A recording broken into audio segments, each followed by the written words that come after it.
can't take myself seriously with this freaking unicorn. I think Adrian's going to be doing his spill look up and see. Oh yeah, so this is Come my on, guys. this is my 100th session as a GM actually. So Oh, It's a reason to celebrate. yeah, With unicorns. can all be unicorns and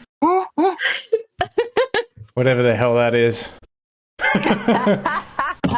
I just hope this isn't a cursed session because my computer is fucking nearly dead, and I'm actually I got Anna to bring home these like ice packs from her work, and I'm actually put ice packs underneath my laptop to hopefully it doesn't like overheat, because I think that's why like in the last session it was just like cutting out and There's shit. like a program you can download. It's called Speed Fan, and it'll tell you how hot your computer is. Yeah, I mean, the problem is there's not really much I can do in the middle of like a game. Yeah. I don't know. At least you'll know. I need to buy a new one, but I don't want to have to ship one overseas if we move at the end of the year. So I don't know. We'll see what happens, but maybe we'll have to restart a couple of times. Okay. The back part of a bug is called the abdomen. There are no crossbows that give you that prevent you from having disadvantage in melee. I think I was talking to Rain about this. I think I was thinking of crossbow expert or underwater fighting or something like that. Oh, really? I thought crossbow does. Yeah, Yeah, like I think it's just because of crossbow expert, but also if you can use it underwater without a penalty, unlike some other things. I also realized at one point, Alina, you rolled a nat 1 and then you used bardic inspiration, but I realized when I was watching back that actually it was a nat 1, so it wouldn't have made any difference. Oh, I didn't even. Oh. Yeah, I didn't even think of it at the time, but I also realized that there wouldn't be any wax in a wasp nest. This is just. Oh, Really? This is just me correcting my like nerdy, I think I was confused by it says like something about honeycomb shapes in the book, and I was like, honeycomb, that sounds like wax. But then again, there wouldn't be like giant gestating / digesting sacs either. So anyway. Also, they're like angels. You like hell wasps. Yeah, so exactly. It's all cool. There's You many just come up things with about it. want. Yeah, exactly. Hell wasps create it's whatever wax. you want it to be. I mean, hell Exactly. digesting on fallen celestial creatures. I mean, we can't discourage you for like a little bit triviality mix-up. No, when the real never world. crossed my mind. It still That's bothered why it me. always- It still bothered me. I was thinking it afterwards, and I was like, wait a minute. That's why Anyway. it always cracks me up when someone's like, I don't know, it doesn't make any sense that this giant monstrous frog would be able to do that or something like that. I'm like, you would be the phrase giant monstrous frog. None of this makes any sense. And then it's just Adrian, look talking out. about it. It's your story. It's your story. Yeah. It's our story. There's wax in there now, okay? Okay. Also a couple sessions back, I had forgotten that I did actually use a capital B for Belle's symbol in the past, because I don't think Belle has an actual symbol. But it's my story. It's my story, guys. Also, just a reminder, please do remember to remove items from your backpacks when you use them. And also, don't forget to add them. Unless I say that I'll, unless it's a magic item and I say I'll add it later. Because, if it's not in your inventory, then you don't have it. Speaking Speaking of bad, which- was I cheating again? No. Yes. I can't even, I think this was a couple of sessions ago. It's usually me, so I'm just like, yep, definitely did that. I No, probably actually did that. it was I think it was when we were like selling a bunch of stuff at the Wandering Port. Like easy I to didn't make sell mistakes. anything. Easy to make mistakes. But speaking of things being added to inventories, Alina, I've added a hat of disguise to yours. Ethel, you have a revivifying bracelet and a potion of healing. Kenway, you have dust of sneezing and choking. Mahkah, you have a saddle of the cavalier. And Jean Lemore, you have dust of disappearance and a luck stone. Nice. I thought about Dust of Disappearance too. I think it's really great. Yeah, I thought it was too. I had to I was like, I don't know what to get. So I'm like, I'll just buy the baby thing and then hope we find it again. Do we need to take money out? for No, I've done that as those well. items? Oh, okay, I've done great. that as well, so we should be all good. And otherwise, it is the beginning of the 5th shift, and you've just escaped from the Hell Wasp nest. Kenway and Mahkah are just I like was coming gonna say. from being paralyzed. Before they wake up, I like with the wasp head on his chest, I'm like in the action station, like feet up, drinking some of his alcohol, like, nice of you to join us. I did actually put a wasp head in I think the bag of holding as well. It's Somewhere. I think I put it somewhere. Yeah, there we go. Hell Wasp Queen's head. Removed from the Hell Wasp Queen's corpse by Alina. fuck yeah. But yeah, what do you do? That's what I'm doing. My friends, may we please go to the Stormshroud, to save my beloved. She's so close. Sounds I'm like down. a plan. As long as I get to stab more stuff. Yes, stab everything but my love, please. Give up for miracle. That bloodthirsty.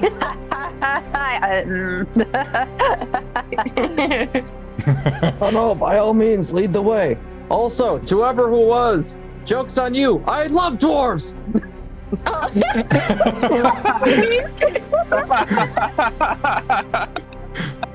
Oh shit. But you've only got 2 more shifts left and you haven't had a sleep for the day though. Should I just cast Tiny Hut and we have a little nap, even though you guys just woke up from a long nap in which you were very useless? Brutal. I don't know. Our eyes were locked in for like I don't know how many hours. Like we're just staring at each other. Yeah, we purposely made you guys gaze at each other. Emotional connection. Headcanon was when we're finally able to like start moving around. When we start moving around, it's like, Mahkah, if we die, agreement that we're hunting the shit out of them for leaving us like this. We couldn't do anything. We tried. I think my character sheet says I'm fine, but I think I was pretty hurt after we left, so I would also like to have a long rest. I think it's because we... Yeah, I've leveled everyone up to 9, Yeah. so you don't need a Okay. rest in terms of a mechanical long rest, but you'll need a rest in terms of if you Gotcha. want to avoid being exhausted. I thought I was accidentally Well, you don't cheating have to, again. I assumed Yeah, everyone fine. would sleep Look at all my and hit then points. wake up and then you'd be level 9. Okay. Sleep. Okay, so the handout for the Hexcrawl is now outside of the handouts. Actually, I'll just... There you go. Everyone give me a 1, 2, or 3, and Alina, what do you do after you finish trancing? I don't know. I attuned to my new Hat of Disguise if I didn't do it already, Okay. Yeah, just to be sure. that would probably... Well, yeah, so you'd probably have... Because you can take a couple of hours to do, like, low energy activity as part of your long rest. So everyone would be able to attune to their various things that need attuning, but I don't know about the timing of yours, but yeah, that's fine. We can just say Okay. that. Otherwise, I just sentinel and make sure nobody gets shanked. Okay. Well, nobody comes to shank you in the night, although a couple of you sort of roll over a couple of times and you think you can hear this like buzzing sound. You've like driven like some way away from these nests, but you're still like pretty close, as you can see on the map. But nothing happens. Maybe one of them like bumps into the hut, like.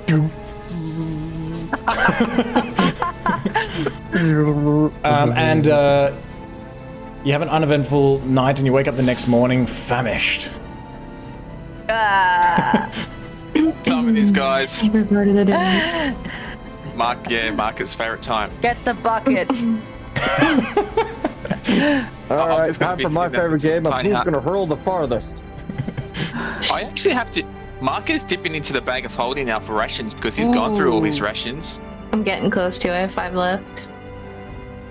Heck yeah! Yeah, we bought a lot though, right? We did buy a lot. Ooh. I'll eat another one. Ooh. Yeah, DC All 8. right. You know. Ooh! Ooh. Mine? Because Oh, you only have to do it. all right. Oh yeah. Dang! Sorry, I thought that was Ethel Well, failing again. getting that out of the way. No, I think that's the first Yeah, that's the snake first I've time. seen. Yeah? And first time he's failed like a con Oh, check. you got struck by lightning. You didn't. There's no lightning, All luckily. right, the paralyzed Marcus, might like- have done something to my adjuster track. All right. But I think it's realigned mine. Like realigned markers because he's passed and like, what's going on? You've transferred your con to him. Who are you and what have you done with my Mahkah? Maybe we'll drop the DC to 7 from now on because you're starting to get used to it. You're adjusting. But not for today, right? Not for Kenway today. hurl one time. You've already spewed. You can't take it back. Well, you can take it back if you want to. You want me to make it taste better for you? All right. What do you do after breakfast? We get going, right? Yes. Do we know the direction we have to go? So Red Ruth marked the location of the Stormshroud, which is just to the north of here. It is very close. Yes. Is this? Yes. Okay. Shall we? Should we spend the first shift as an active shift to survey? Then we've got advantage because we do have a planar compass now, which are normal.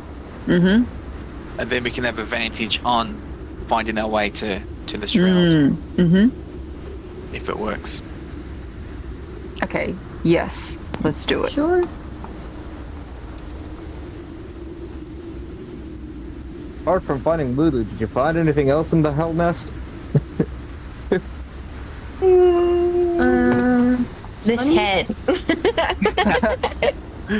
The golden Well, hell. finally, Alina's getting head. Nice.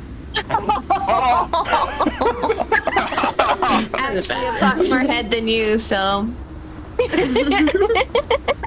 Yeah, You guys are just Jay's gonna start still like you found deeply it. competing to cut off heads in battles and being like, see? Like, You found a golden helm. Yeah. And some other valuables and things. Oh yeah, the helmet. Pull up the Right. rotting Feanor head, and I'm like, no, we're about even. Oh yeah, you do still have that in the bag of holding. I don't think that's in there actually. Maybe somebody can Oh. add that. I got it. Maybe. All right. Okay, could be so considered loot or- Where's the- the planar compass? that's in Mahkah's Oh, okay. inventory. Makes sense. Yeah. Seems legit. So the weather just remains as it is. You can see this blood red sky with these comets still falling, almost like it's stars, shooting stars. The wind is just blowing through this desert area. It's hot as always, and yeah, you can hear this kind of distant buzzing sound still. And Alina, as Sentinel, you don't notice anything, but who is the main surveyor? I've got Ethel's assistant surveyor. So I'll be the. yeah. Oh yeah. Oh yeah, okay, cool. well, I was gonna say that I might actually, if I can, instead of assisting, cast Identify on the helm. So I'm not going to assist in this check. Oh, so you want to do it as a ritual? Yeah. Okay, yeah, you can do Yeah. that. I can assist. I hope I spelled Feanor correctly. Alright. Survey.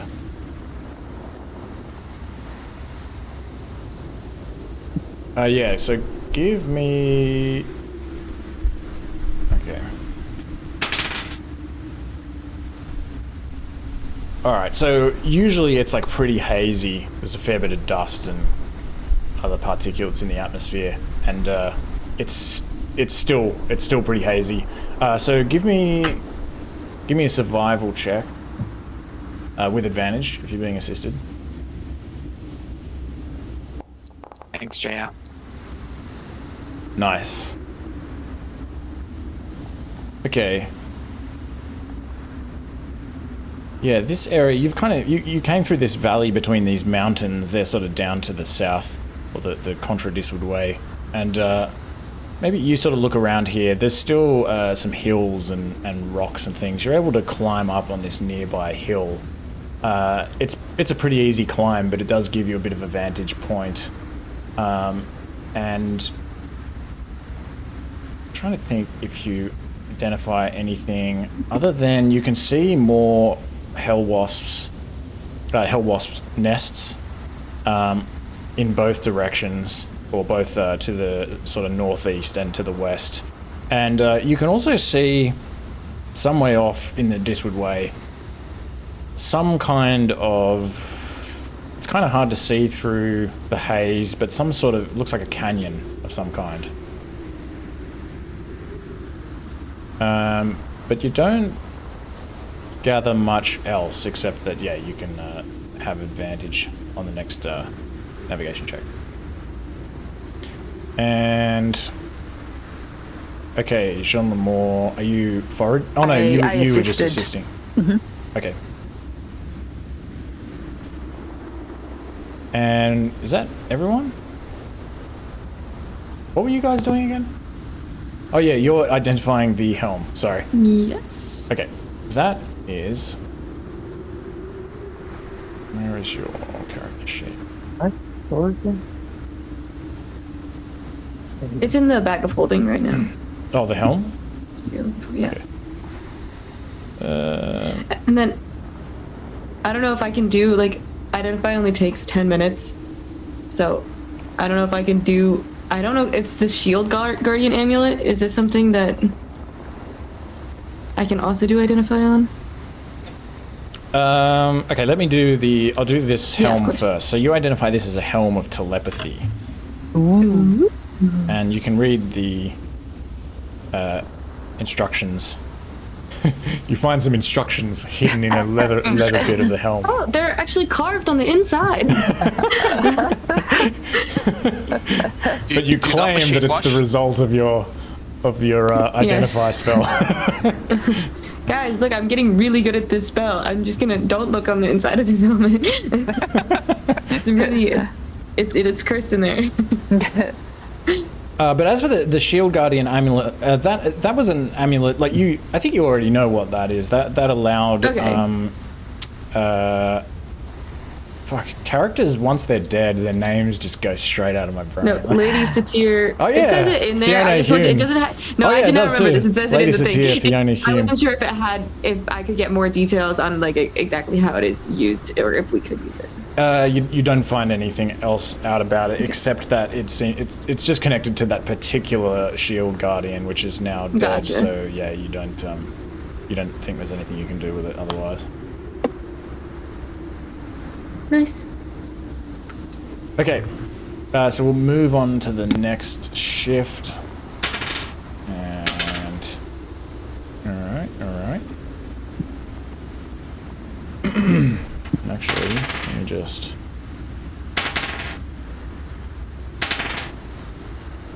Okay, what do we do for the next shift? Travel. We ride. Ride. Okay, just shout out if you want to change your default actions. The weather remains exactly the same. And where do you Where do you ride? Okay. Do we need some,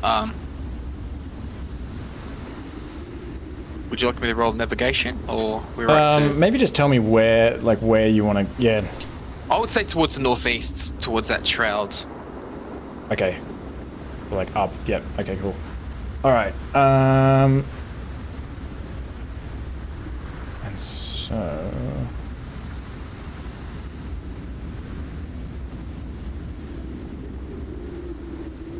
Okay.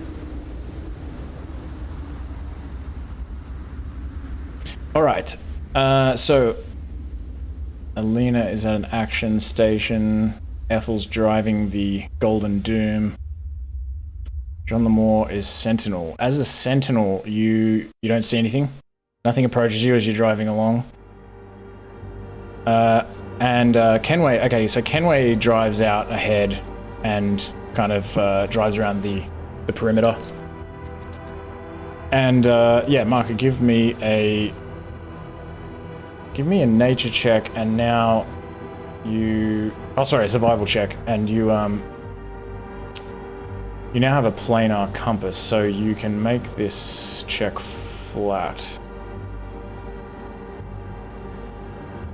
Would it be advantage because of the surveying? Yes. I mean, sorry. Yeah, just... Yes. Nice. Alright, you feel pretty confident with that. So, okay. So I'll move us maybe one, like... If you move to here, do you move directly north, or do you go into the east? I would say more east, yeah, towards the east. Like, Okay. more east than north, east-north, like zigzag up. Alright. Maybe one more east. Yeah, go northeast, and then east. That's So- fine, and then northeast. This area, as you drive through here, you hear this buzzing noise very loudly, and you can again see some of these nests in the Abysswood Way. And actually, as soon as you've driven right onto this nest, you do see a couple of these hell wasps flying around, but they don't spot you, and you're driving pretty quick, so you're okay. What have we moved? 4? 1, 2, 3, 4. I think so. Okay. So we'll How move into this many- hex here. And I forget now how fast we move.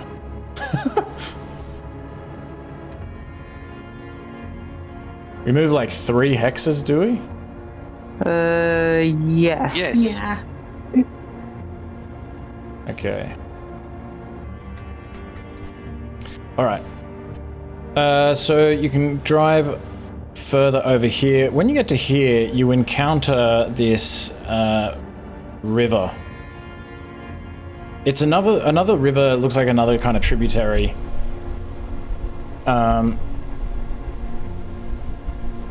It looks like it's coming from the river Styx. And it's running downwards into, it sort of leads, the river is getting deeper and deeper, sort of leading into this canyon. You don't know where it's going, but you can't cross immediately here. You don't see a crossing. Mm-hmm. And I think that was that another 2 Ickers? I'm not sure how many Ickers Maybe just we take another use 2. now. Okay. I'll correct it later if it's wrong. Okay, cool. If we follow this crevice, does it seem like it's getting narrower?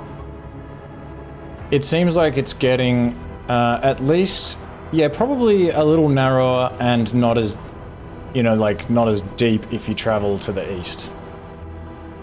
Can we follow it Okay. and try and find a spot that we can cross with our vehicles? So 1, oh, bloody hell. 2, I'll say that you have to move 3, 4 to here, so it's another 4 points. Okay.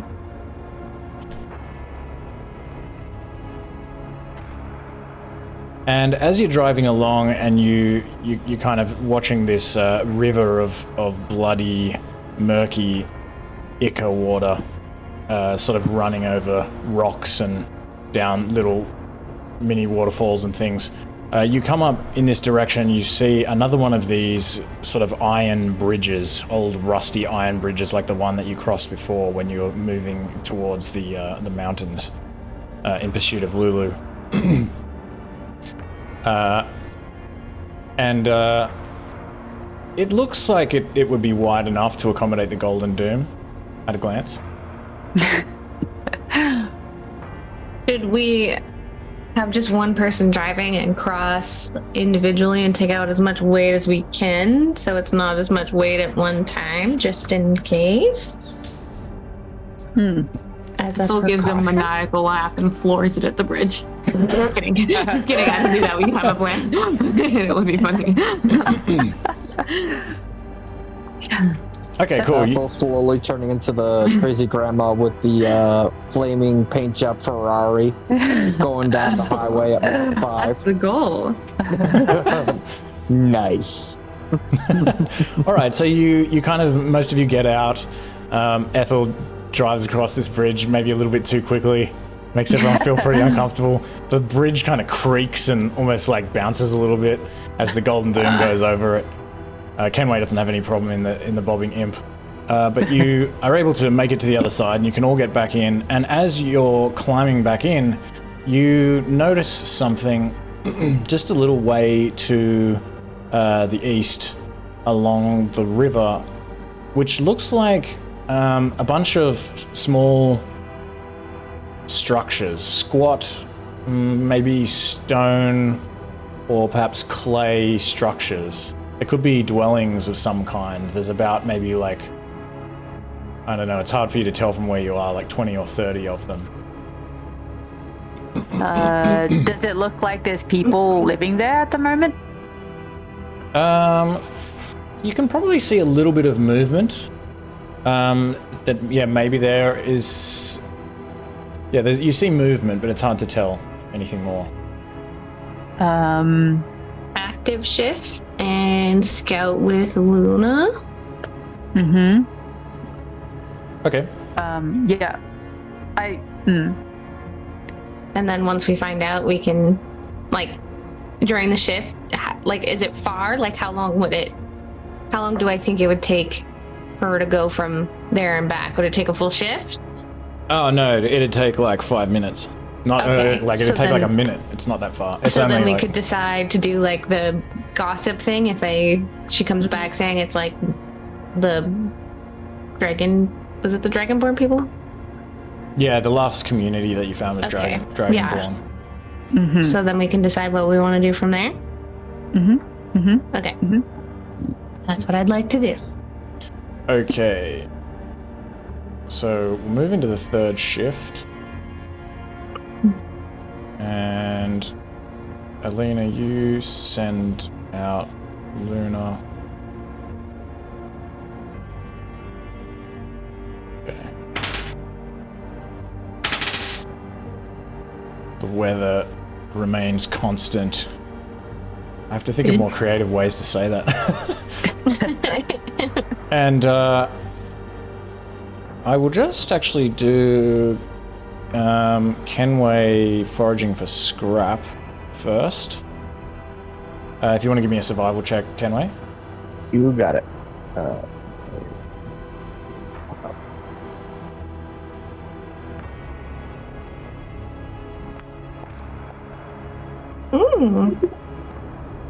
21. Let me just check here. I think F2.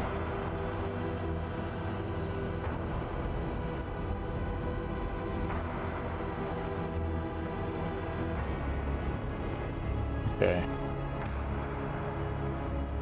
Yeah, 21. Ooh. Yes. All right, you're able to find some scrap. Give me a D4. You got it.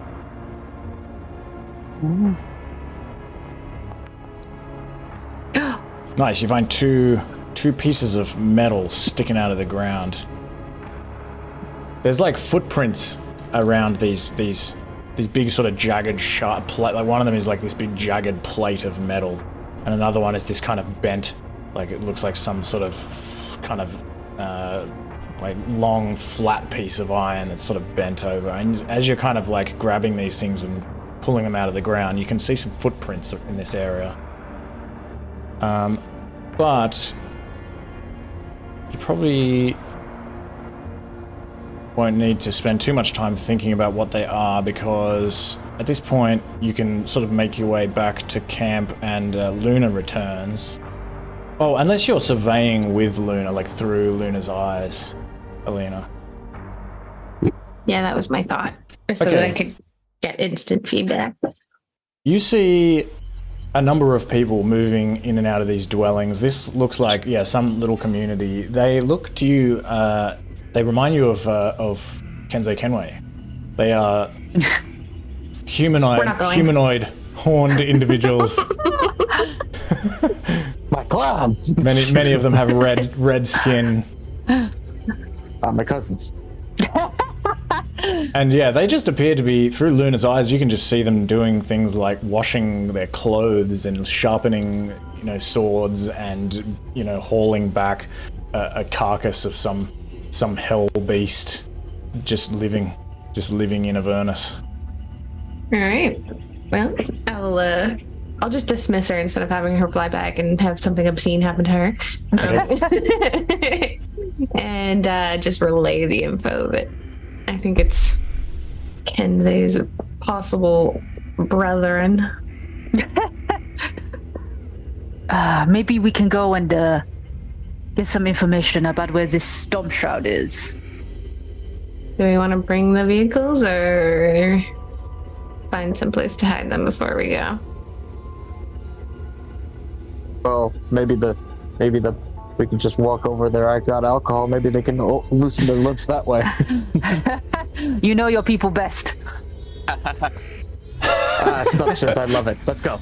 Just every tiefling is an alcoholic. I'm starting to believe it. Okay, so you can head over to this little community of tieflings. A few of them come out to greet you. They look very cautious. Of course, a few of them have weapons drawn. There's like 5 of them come out to speak to you. But they don't attack you or anything. You can speak to them. And so it's Jean Lemore and Kenway? Mm-hmm. Kenway's like literally holding like bottles of like alcohol through like his fingers, like, hey, just let them rattle. What sort of alcohol is this? Are you just gonna give them a bunch of alcohol? A bottle of fine wine. Ooh, it's very nice. And is this just regular bottle of fine wine? Not the bottle of fine wine from Maiden's Tears? Nope. Okay, and you're just giving them one? Normal bottle of fine wine. Okay. Let me just... That is very good thinking, Kenway. Bring up a random like number shit. generator. Between 1 and 13. Okay. So you give them one of these bottles of wine. They have a sniff of it. They seem like really impressed. There would like not be anything like this available in Avernus, generally speaking, especially not to your average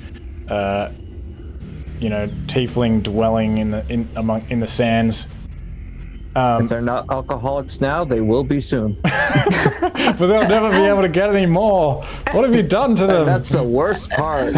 Are we the baddies? Okay, so Jean Lemore, give me a...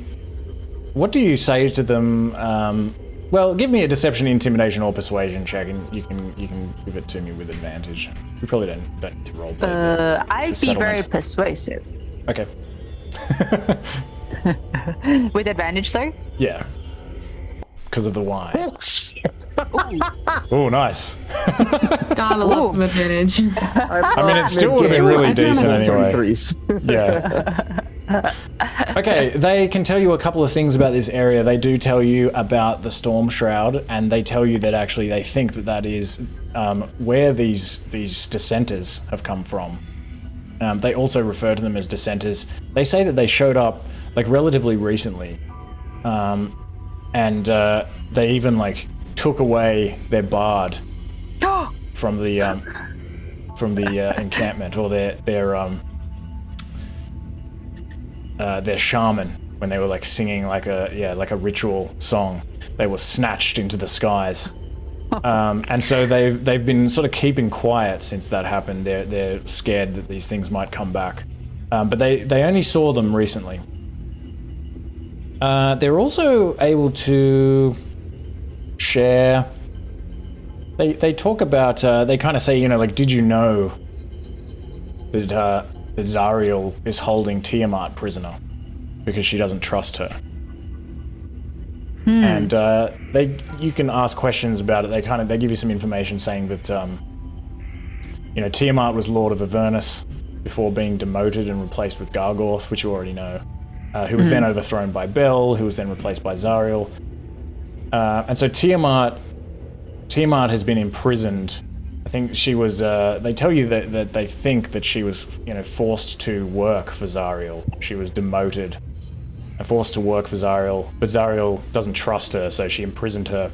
And apparently, they think that Tiamat very much hates Zariel and is like plotting to one day escape and try to take back power for herself. That's fair. I mean, if someone imprisoned me, I hate them too. Yeah, I mean, I can't really blame her at that point, can we? Do they know where she is, approximately, on this plane? Or they can tell you that, the monument to Tiamat is in the Diswood Way, but they never go up beyond the river Styx. It's a long way away. Wait, so the monument to Tiamat contains Tiamat?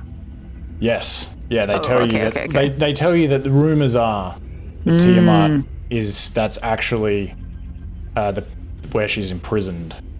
Why don't they go beyond River Styx? It's just a very long way away. They've lived here all their lives. It's a dangerous place. And they also don't, they don't want to brave the Stormshroud. And it's just dangerous to go that way. I mean, small little tribalistic community goes up in a tries it with probably small boats, and all of a sudden runs into a barge of Zariel army. They're not gonna make it. Yeah. No matter all the natural 20s in the world, they're not gonna.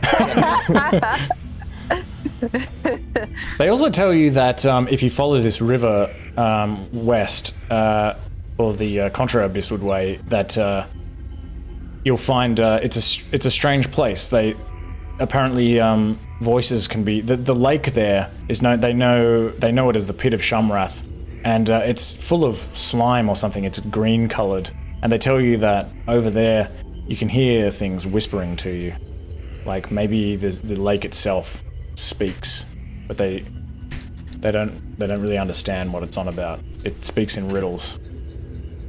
Is there an example of one of these riddles? They just say you'd have to go there to understand. Okay. What is the flying speed of an African swallow?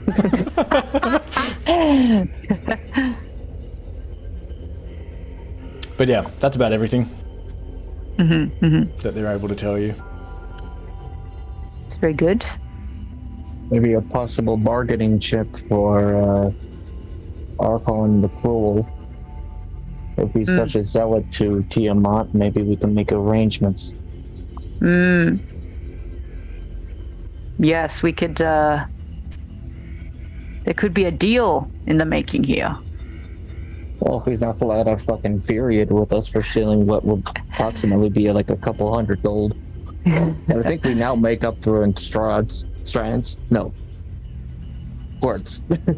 Huh? Strides. That's the word I was looking for. Strads. You've been playing too much Curse of Strahd. All right. So yeah. Otherwise, they wish you well.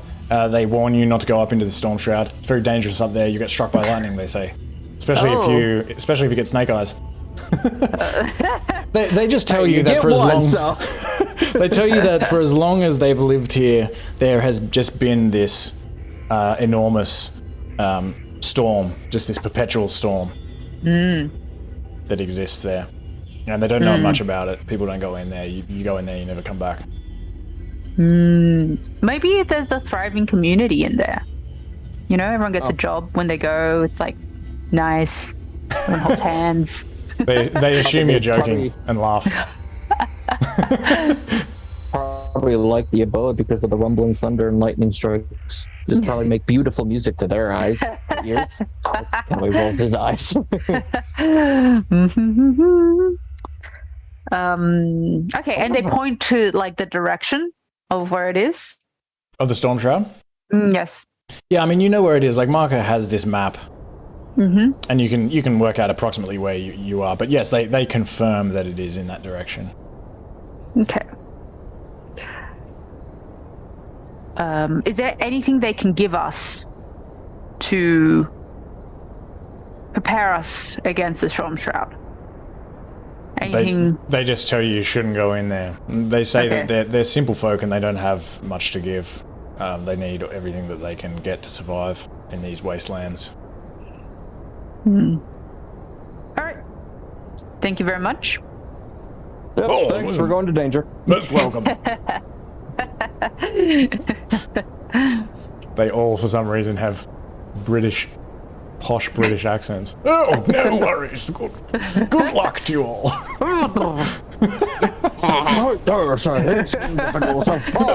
Fine alcohols. Yeah, maybe it just comes out when they're drunk.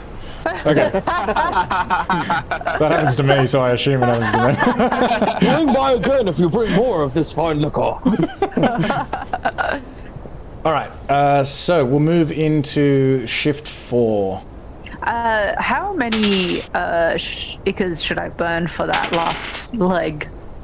I think we moved maybe 6 bits. I thought I thought you were keeping. I have no idea. I've lost track. I'll count when I watch. Yeah. Sorry. That's all right. I don't know how many Ikas per bit though. One per point. Oh, okay. Yeah.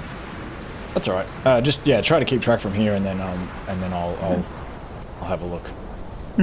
It doesn't matter that much, I guess. Okay. What do you do? The weather remains the same. For like a second. I'm gonna go to the eye of the storm in about a minute. Do we have anything we can fashion into like lightning rod? Like, I'm thinking if there's like a lightning rod, so it doesn't like strike, like run it so it goes into the ground kind of thing. You know what I mean? A safe lightning rod. I don't know what I'm trying to say. I don't know how to make a lightning rod with our materials, but I get the idea, you know? Yeah, you know what I mean? So it's not striking us, it's striking the rod and ground it somehow, just for like safety purposes. But I guess we're in a vehicle, maybe. Yeah, I feel like we can't ground it to the vehicle. No. Is the top of this vehicle open? No, there's skin. Okay. Right. Yeah, it's open. It is open, but there's there's skin on. There's skin. Oh, great! I'm so happy that we did that. You want to go in the trunk? Yes. I'm afraid of the storms. I feel like if Ethel gets struck by lightning, like something will happen, and it's not just like damage; it's gonna change her entirely. Oh wow! Her hair will like stick out. You're already there. Get some She's more like, hair. Maud was correct. Goodbye. Like, and flies off. And you're like, goodbye. I mean, it's very unlikely we'll be hit. Yes, let's continue to tempt fate. Yeah, and I'm knocking on all the wood I can find. All right, let's go then. Off. I say off to it. Off into danger. In here. Okay. So I'll just say that you move basically. I'll just take us in there. 1, 2, and maybe. Is this like Twister, the movie? We drove into the storm. All of a sudden, we see an infernal cow just flying out of nowhere. Infernal chicken spinning around. Back at, hold on. Okay, so just take off 5 Ickers. Oh, okay, great. Wait, so is that for both? Sorry. Oh, sorry, yes, 5 for each. Oh yeah, in that sense, yeah, sorry. In that sense, it's 2 Ickers per point. Sorry, Okay. that's very confusing. Okay. So I've taken off 10 acres. Yeah, sweet. That's alright. Ickers are cheap. Alright. So, it's pretty easy to navigate as you drive towards this area because you see this enormous storm on the horizon.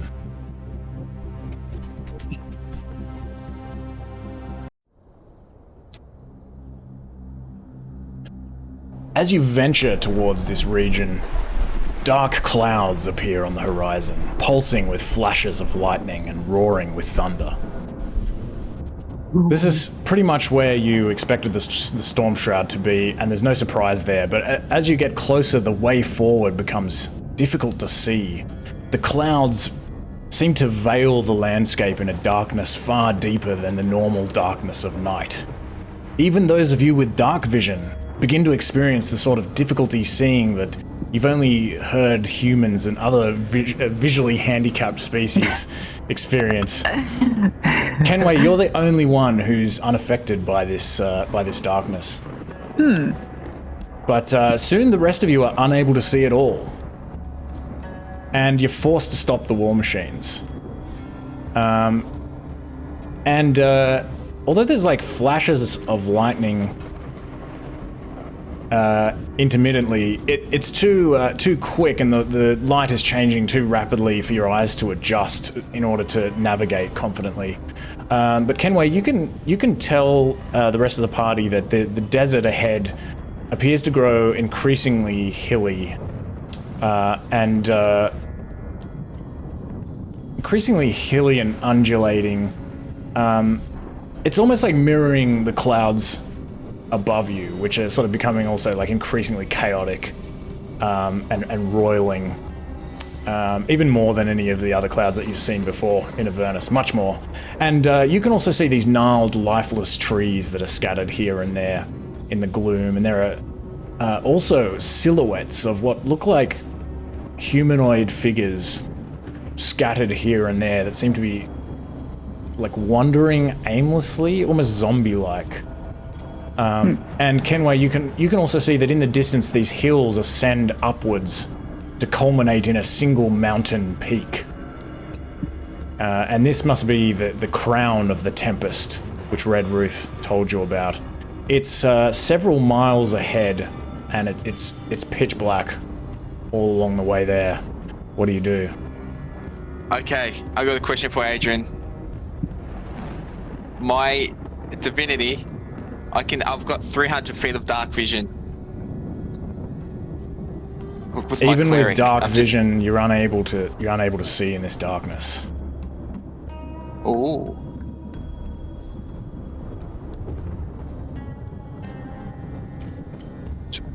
So, I picture just as we sit down, I was like, all right, how we want to do this? As everyone's just trying to find it, everyone's like, over here! Just like starts gathering all of them up like in a herd. Like, great, I have to herd children now. Well, so I had this idea. And it is the reason why I bought a broken trumpet. If I play this broken trumpet, those fiends that took my merry bell will come, and we will be ready for them with our swords and our magics. Problem. I don't know if you, but can you see? Because I can't really see. So if you get carried off into the darkness, I think you're gone. Yeah, you do realize that plan would have worked awesome if y'all would have been able to see the motherfuckers coming. That's true. That is a good point. Glad we sorted this out now. All right. My best guess: we ascend the mountain, try to make sure to avoid trouble at all costs, so you all can actually see what the fuck you're doing. So how far can we actually see? It's completely pitch black, except when the lightning strikes. The lightning. Okay. Would a hooded lantern assist you all? Would it? If we, You'd have to lit a try it. candle. Oh. Okay, Mahkah takes out his Moontouch scimitar. Does that shed light? Moontouch scimitar.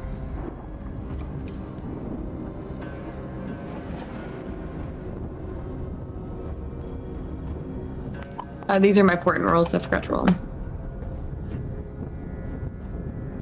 Ooh.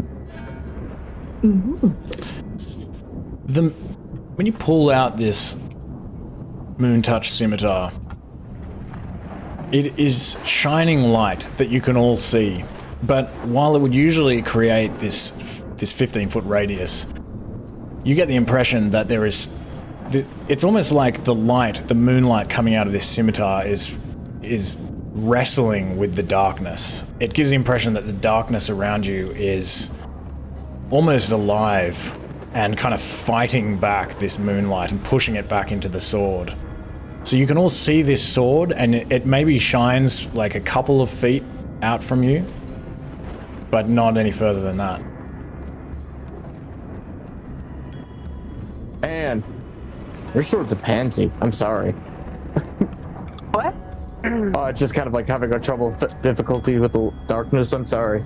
I guess it has having performance issues. I guess it happens to all of us at some point.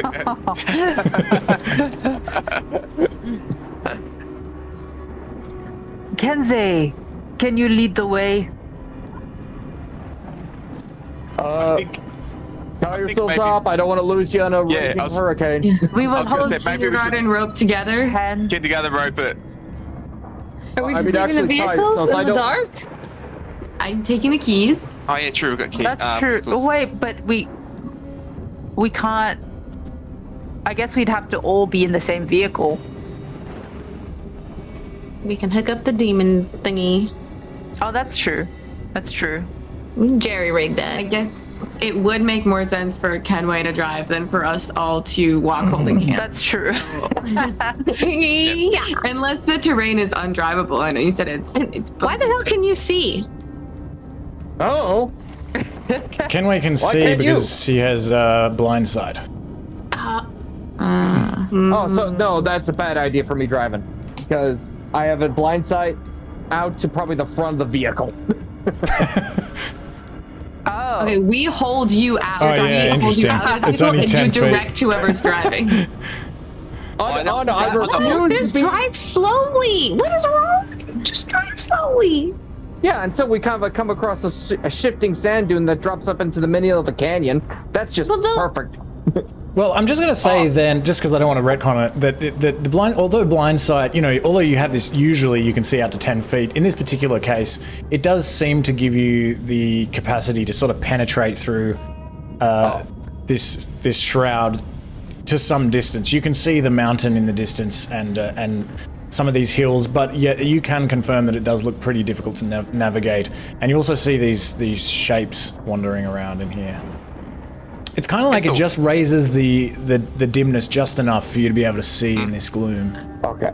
All right. So it's literally me adjusting the brightness on my screen just a little bit. Yeah. All right. Michael's going to suggest Ethel. Is Batcat still around? Maybe Batcat can do some recon for us. I believe the think I can Batcat was see either. just dismissed, not summoned, so Batcat can't see.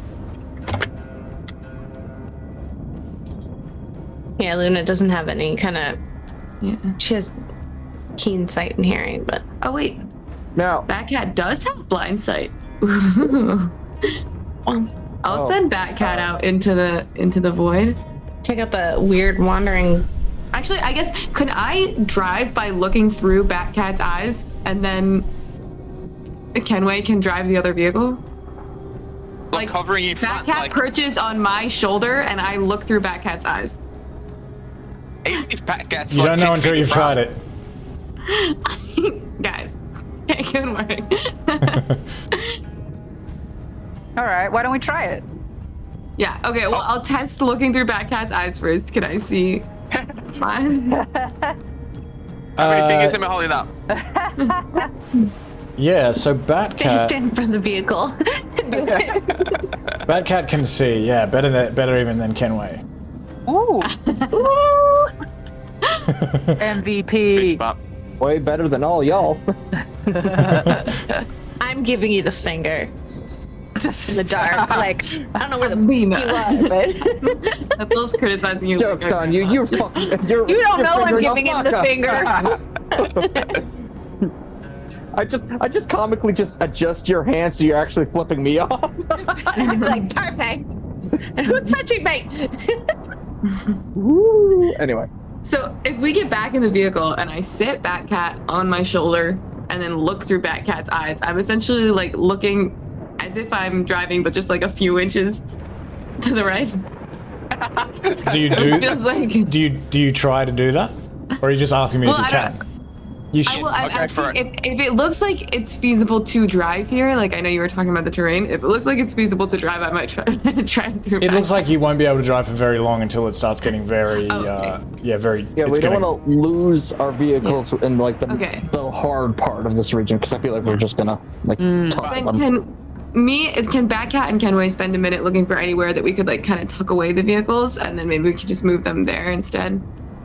I'm all for that. Is there anywhere? Yeah, give me. I'll say. Yeah, okay. Give me a perception check, or give me a nature check. Sorry, at advantage. Actually, give me a perception check because I think you're just kind of. Okay. It's just all about what you can see. Do you want in the me to make the situation. perception check, or do you want to do it? I was gonna say, is that my stats or Batcat's stats if I'm looking through Batcat's eyes? Yeah, if you're looking through Batcat's eyes, I will say.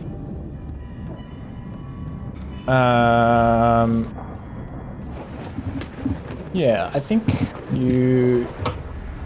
Yeah, you give me the perception check. That's fine. Okay.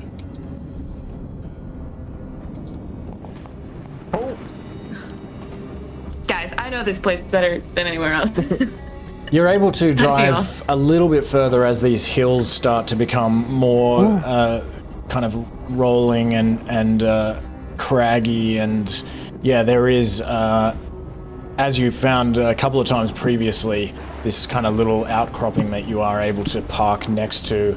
It's very dark in here anyway, so you hope that other creatures won't find the vehicles, but you can see too through Batcat's eyes that there are these silhouettes wandering around. You hope that this will provide some protection, but you can't say for sure. But it's better than nothing. Okay. It's not raining in this area either. It's actually still really hot. So at least there's no acid rain or anything that's going to like corrode these vehicles. So because you haven't found really, there's nothing overhanging that you could call shelter. But yeah, this is the best you can do. Okay. And then we lock up, take the keys. Get Probably have a rope for everyone, just because I feared you all gonna get blown away. Because I know a few of you are weak as hell. You need to hit the gym. I don't know if you saw us last week, but Oh, I did. I did. yeah. He was just staring into Mahkah's eyes. Mia's ring did. Yeah. Anyway, probably would have noticed that y'all can't. Some of you need to hit the gym still. Ethel's jacked. I don't know what you're talking about. Yeah, Ethel flexes absolute guns. But should we like actually tie ourselves together at all? Like if someone, or do you think just holding on to the rope is good enough? No one let go. Depends. Do you want to make a strength or any type of strength check or save, depending on what happens? Do you feel comfortable with that? I don't know. Okay, we tie ourselves all together. Jean Lemore plays his terrible, terrible tune, and we get traveled by the little imps to where we're going. Just walk to the top of the hill.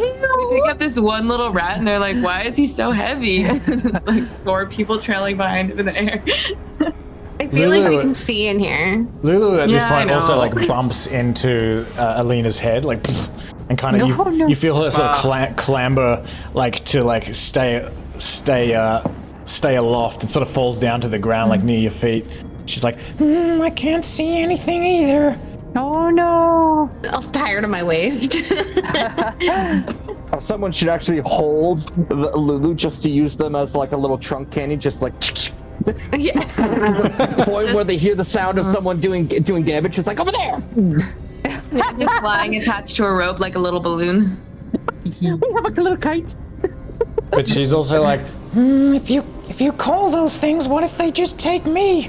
Or what if we won't even be able to see them? How do we know they're gonna take all of us? Yeah, no. Walk up to the top of the hill. Let's all Lulu's under my cloak. tie ourselves together. Yeah. Go forth into the night. Okay, but give me a marching order. I will lead since I am one of the few that can see. Barely. I'll come after you. I desperately wish to find Maribel. Mark will take the rear. I was gonna say, because you can like, if he gets shanked in the back, you have your shell. Alina, bang, like it. Yes. Vigilant blessing. Just in case. I need it. I know I'm gonna need it. Give me all the buffs. Sorry. All right, what about Alina and Ethel? Where are you in the marching order? I'll go right in front of Mahkah. Okay. When I'm looking through Batcat's eyes, can I still be moving or not? Oh wait, I'm looking at this wall right now. We'll be pulling you, so Yeah, you Yeah, can, I'm you can do blind that. and deaf, but Yeah. I can still There's nothing that move? stops you from walking. Okay. yeah. So I will walk in tied in this little rope line, and I'll be looking through Batcat's eyes right above us to try to just make sure we have another set of eyes because Kenway can't see very well. Okay.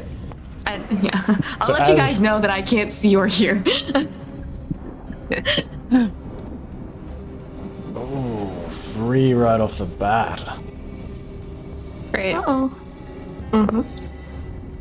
Okay, as you walk into this storm, tied together like this, a creature comes out of the darkness, and it comes straight for you. Kenway and Ethel, you recognize this type of creature. You think this is a similar type of creature as the devil that you saw that was sort of almost looked like it was made out of bones and was like flying with these sort of wasp wings, which descended onto the bobbing imp to ask for papers when you floated past the Stygian dock. And it just comes at you out of the darkness and attacks immediately. Uh-oh. So, Right. Just one? you can't see shit. Ah, crumbs. Just one? Yes, just one. Okay. Should we be putting the marching? Which way are we marching? Up the page? Yeah, I'll just Okay. put you in that order in a second. What was it? Kenway up front, then Jean Lemore. Cool. And where was Lulu? Alina's I'm- cloak. Yeah, I'm like, she can be a hunchback underneath me if she wants. Oh, like piggyback. Yeah, The so shoulders. she's cloaked. Okay, and you are all tied A together. little elephant. Fantastic. Ooh. So let's roll for initiative. Here we go. There. Sick. Oh, do I get a thingy? I think I'm gonna be first anyway, but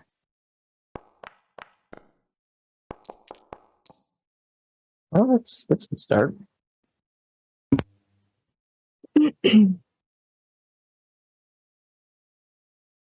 Okay.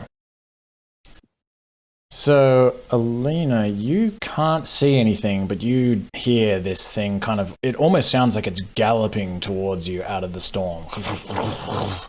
And it's just Okay. like, it just sounds like crazed with rage, and you can just hear it running straight towards the front of the line. great. So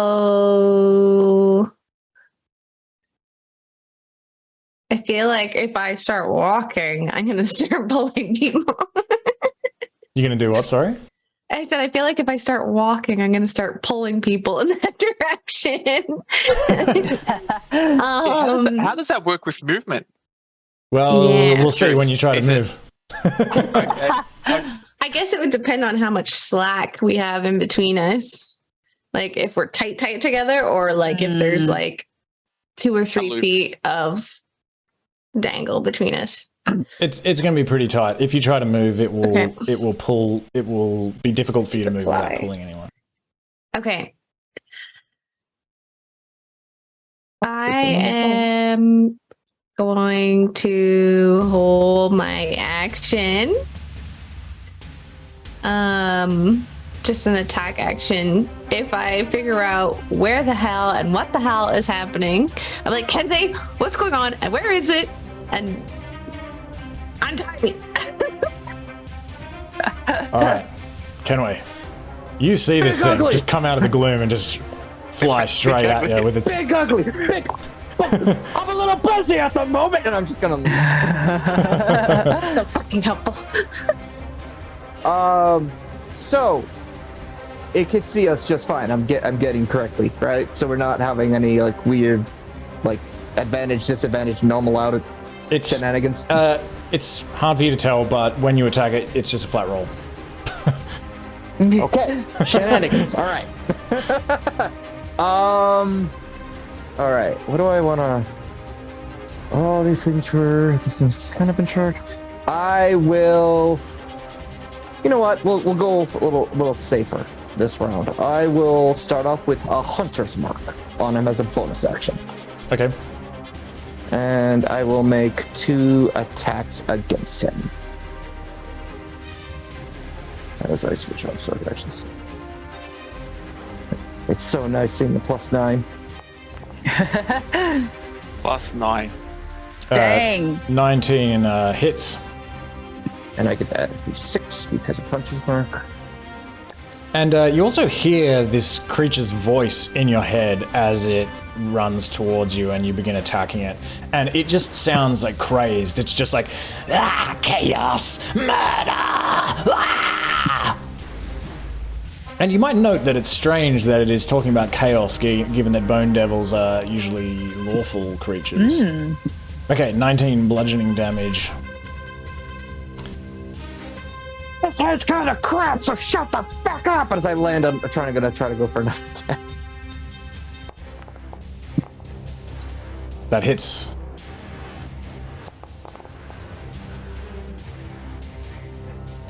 Another 10. And that will conclude Kenway's turn. Okay, Ethel. Nice. Okay, so can I... If I'm still looking through Batcat's eyes, does that count as me seeing Kenway? This is going to be a fun worlds question. If you're still looking through... Yeah, I mean, yeah, you can see Kenway. Okay. Well, it depends what you're trying to do. I want to just cast haste. Yeah, I think so. Okay. That seems fine. I'm not sure about that. I'll have to look into that later, but we'll say for now that's I fine. was like, this is something I genuinely don't know either. That's such a weird thing. Also, 'Cause it you is me just got to looking- roll roll for Batcat in the combat Oh, tracker. right. Gotcha. Let me do that. I forgot that Pat Cat got a turn.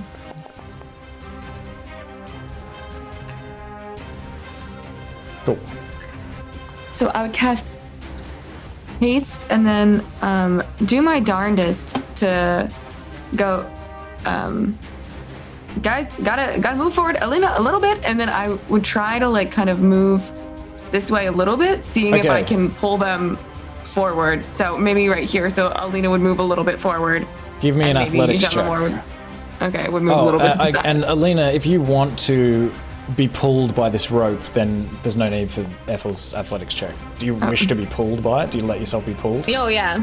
Yeah, because I said, move me to where this shit is or untie me. Mahkah, do you also let yourself be pulled? I do. Okay, you will move like this. Oh. There we go. I'm sorry. That was happening. Literally the Ethel, noises we're making. Ethel, you moved 10 feet. Okay, then I would try, like, seeing that people are letting me move them, I would try to maybe maneuver one more. This is gonna be so confusing. Well, did you already?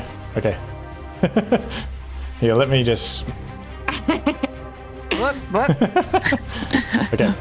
And then would Jean Lemore move at all? Because I believe this, also. yes, Jean Lemore will probably move at this point like that, I guess. Perfect. Okay. We're just like, then I would be like, already go around this thing. yeah. I'd be like, Alina, forward to your left. Don't attack, Kenway. Forward to your left. Jean Lemore is also there. Trying my absolute best to navigate directions while in truly the most. Would we also move with Alina if she was? I don't know if it was she tied up, or was she kind of in your? I just let her like fly in my cloak because she could feel me, right? So she'd be able to stay with my body but be hidden from. I'm gonna say that she's kind of pushed out in like she's pushed in this direction, but then she sort of flies out of your cloak. Why am I having this? Oh, there we go. I had these like measure tool things stuck there. Okay, anything else, Ethel? No, I think I'm good. Okay. All right. This creature is gonna begin to wail on Kenway. Okay, it just tries to slash at you with its two claws.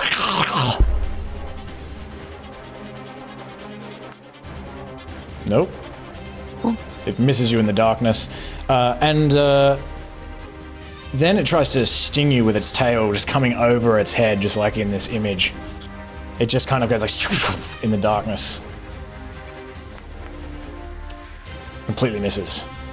Brutal. Ching, ching, ching, ching. You can't hit a broadside of a barn. All right, Jean Lemore.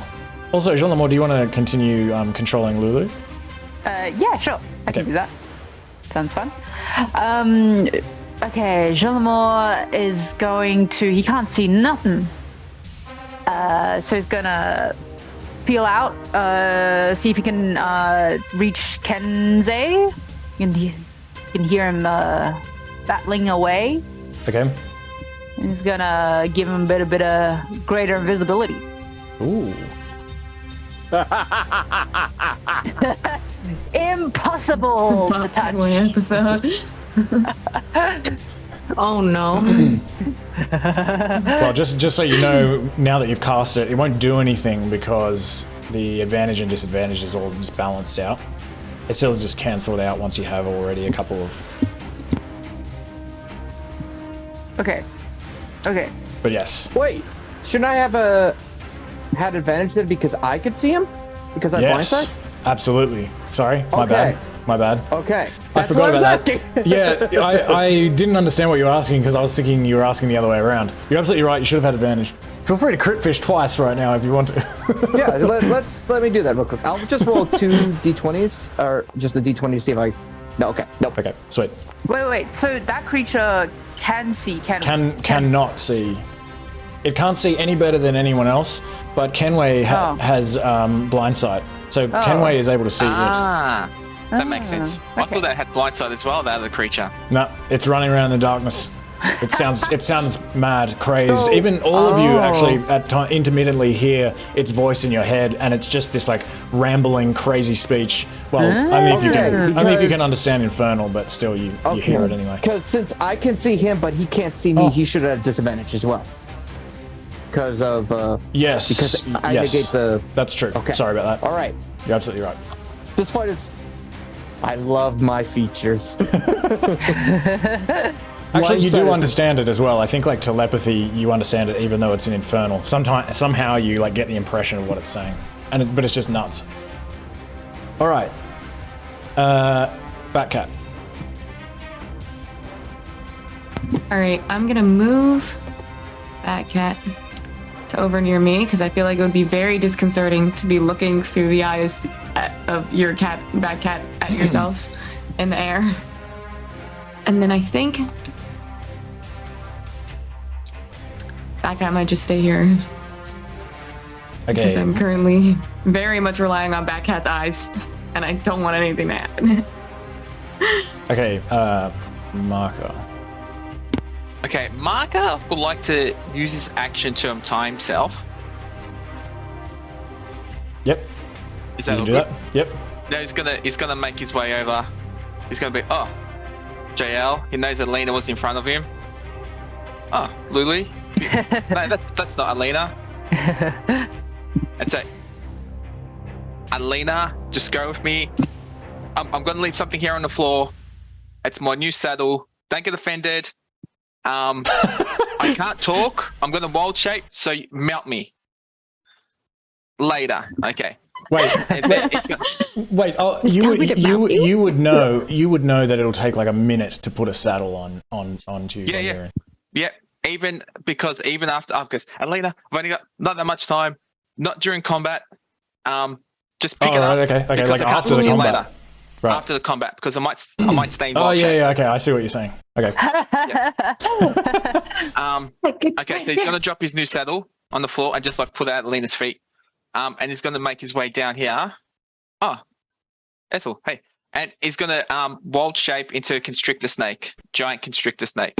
Oh, wait, yep. Okay. That's just me. And then all of a sudden a giant snake scales appear. Okay. And they'll just move up like there.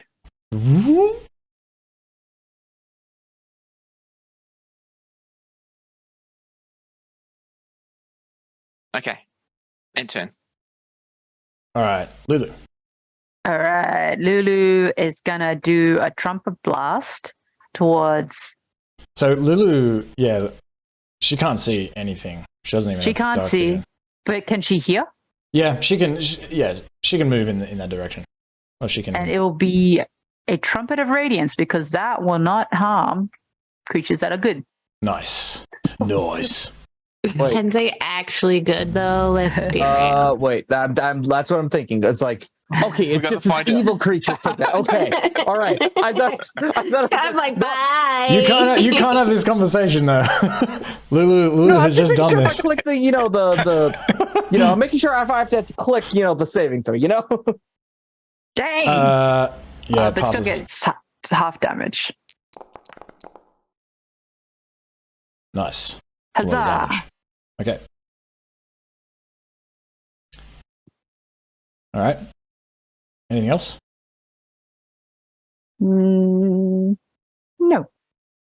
Okay, Alina. I'm also going to use my action to untie myself. All right. Because I'm like, all right, enough of this shit. I'm gonna feel JL here and Ethel here and scoot in here and be like, son of a fuck, what the actual fuck?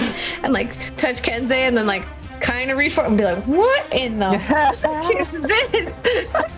I'm gonna stab this bonus action with my dagger.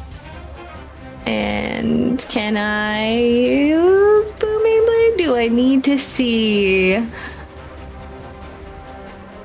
It doesn't say I need to see it. Just go for it. Okay. I think, yeah, you cast it on yourself, so I don't think you need to see. Oh. 25 hits. Okay. Okay. All Which is right. BB damage. Booming blade. Okay.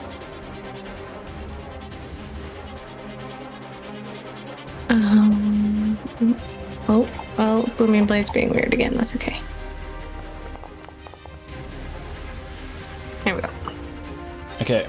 Okay. 10 thunder. All right. And it cries out angrily again. Kenway. First off, bonus action, going to summon the cold man. Move you out of the way, Adrian, so I can get to the tokens. I'll put him right here, just so a little bit of a blocking off.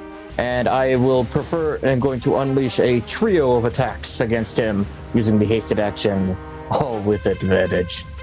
I love my life. Also, that Bone Devil arguably should have had disadvantage when making the con save against the Trumpet of Radiance.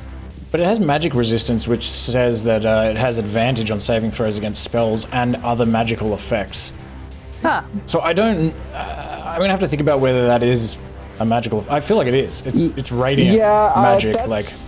Yeah, that's the thing that's like slowly getting retconned is like what is considered like magical effects, because like a lot of things are translating over to they have advantage on spells. So I understand the confusion because I don't fucking know most times. Yeah. Okay, yeah, 28 hits. Alright.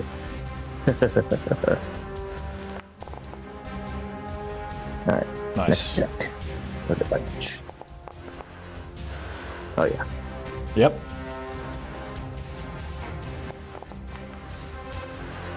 Nice. For the grand finale. Ooh. Yep.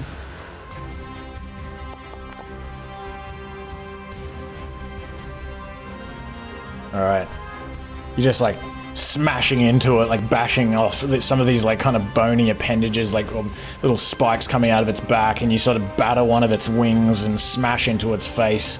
It's kind of crumbling, like falling apart in front of you. All this like black blood is like streaming out of one of its eye sockets, and it's still trying to like come at you. It's not dead yet, but you can see that it looks like it's been a little bit slowed from your attacks. I reiterate, big fucking ugly. That will conclude with my turn. Okay, so Ethel, at the beginning of your turn, your sight automatically comes out of Batcap. What? I have to use an action to go back Yes. to... Interesting. I guess I will...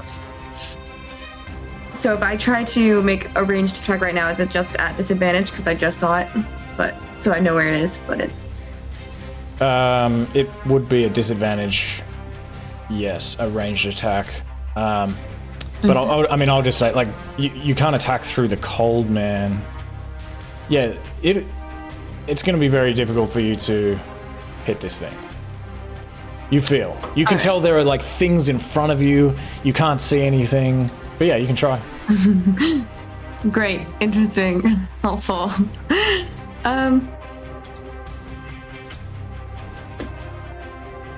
All right, well, that changes what I was gonna do on my turn.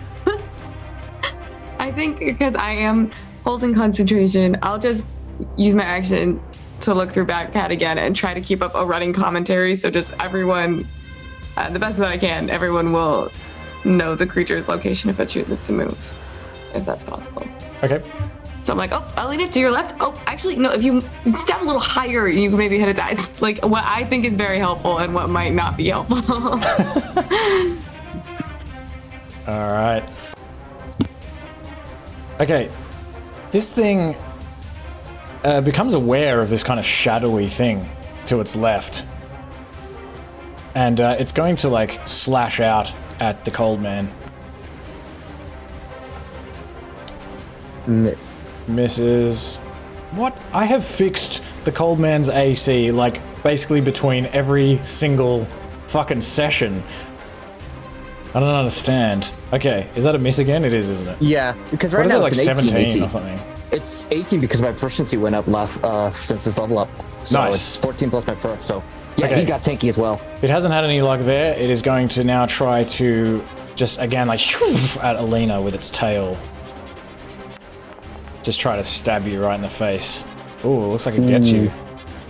I'm going to use my reaction to use the Sentinel Strike, since it is attacking something other than me. What does it cause? ally. What does it do? The Sentinel attack. I get to use my reaction to hit it. Nice. Okay. Wrong Does it also fucker, have fucker! disadvantage? Yeah, I was gonna say, Oh, does it sorry, have thank you. You're right. It has disadvantage. I was just wondering. Yes, Like, can sorry. you see me? It still I hits was you. like, okay, that's fine. I'll accept it. It's still really high. Holy heck. 21 That to hit. hits. Yep. Okay. I will roll damage. I am. Okay. All right. And so, Alina, you will take. A lot. So did you? So you failed as well, did you? Oop, I did. Just was like 40. Yeah. Okay. So you take the full 31, piercing and poison. And. Oh, it looks like you just do anyway. So you are actually poisoned as well. But you can repeat the save at the end of each of your turns. Poison. Yeesh. Okay. But otherwise, it withdraws its tail very quickly as, like, Kenway just, like, whacks its tail with the Kenobo. Jean Lemore. Oof. Okay, so I'm gonna drop my invisibility, as I can probably tell it's not helping. Okay. Oh, sorry. Okay, and then Oh no, I feel naked. I'm going to then sorry.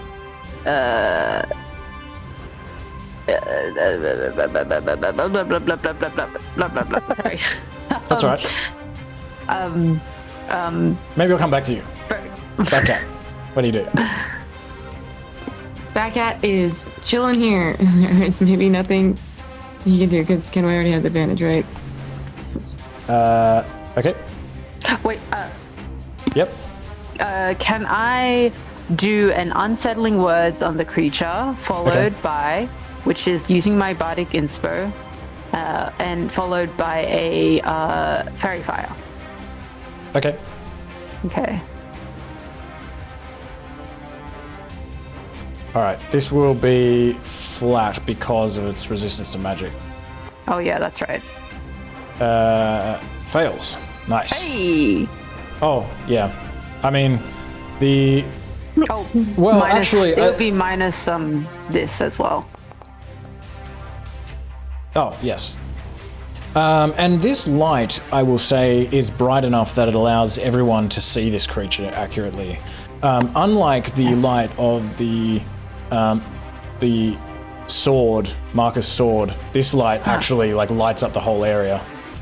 And you can see some of these like kind of hills around you and these roiling clouds above you. They feel almost like you could jump and touch them. They're that low, and you can still see this kind of like lightning like rumbling in the clouds, or the thunder's rumbling, the lightning's lightening. Okay, Mahkah. He's to check the batteries in his sword. Batteries. He's going to move into that position, and he's going to take a bite strike. He's got a 10-foot reach on the creature. Okay.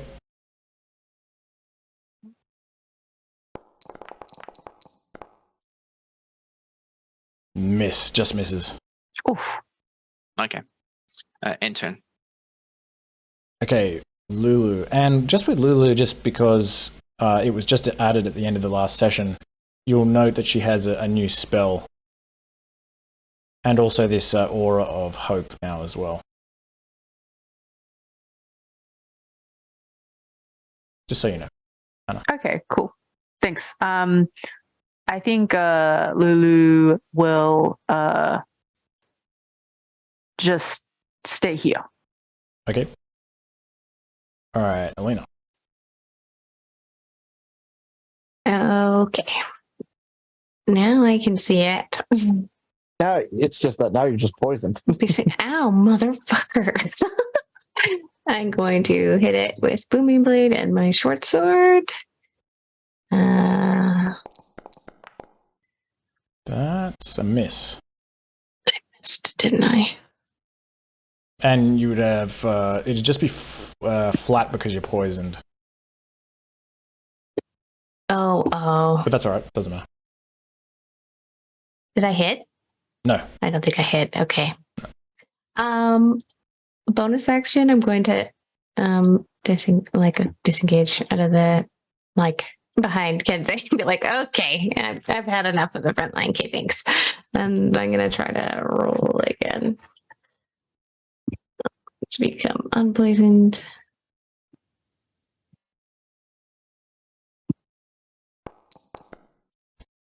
That will pass. That passes, so you're no longer poisoned. Okay, Kenway. Okay. I will continue to unleash the barrage of blows, hopefully. Man, I wish advantages would stack. That would be so funny. Oh my god! That's, yep, nice. Oh, no, I got like 3 more attacks. I don't want to use Divine Smite. We have a big thing that might be coming. So damage, 1d6 critical. Ooh, nice. How do you kill this thing? Really glad I didn't do that. So as it we strike the tail to retreat it quickly, it kind of like recoils back and tries to launch an attack. So like, oh no, you don't, just like put it in an arm lock and just like beat it to the fucking ground. Add another head to my list. Just yelling at Alina in the back behind me. As you punch into it, it almost feels like it is actually made out of bones and gristle and stuff. And so as you're punching it under your arm, you're just smashing its face, just shattering its jaw and its eyes and its head and everything, and just turning this thing into this crunchy, eventually just turns into a stump. And then you realize that you can't collect the head anymore because it's completely ruined. Firefire was on. Y'all saw it. We saw nothing. And as it falls to the ground, the light from fairy fire begins to go out, and you're left in the darkness again. I'm gonna feel my way around for the Yeah. the. I scrambled to hand everyone bits of rope. Mahkah's going to stay in wild shape form because his constrictor stake has 10 feet of blind sight. Ooh. I'm gonna feel around for the saddle. Can I saddle a snake? A giant snake? It would be very sick. You can try. I'm attempting to saddle the snake. Would you say that's okay, I will say yes. You because Angelo, we were talking about this before. It doesn't explicitly say whether it is an exotic saddle. The only thing is that this thing is... Because it was magical. Even with a saddle on this thing... let me see.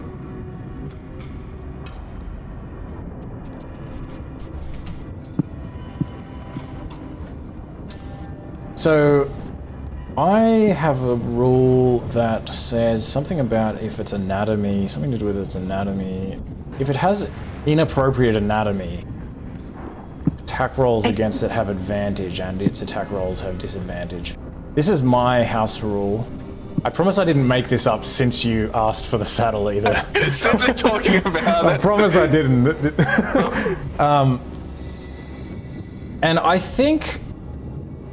I don't know, can you ride like a big snake? Would it be? I think it would probably be pretty difficult. We'll see how it goes. I'll say you can ride this thing, but you do feel like it's harder, it's much harder to hold on.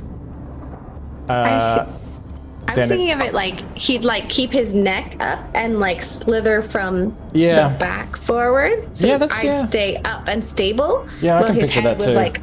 up.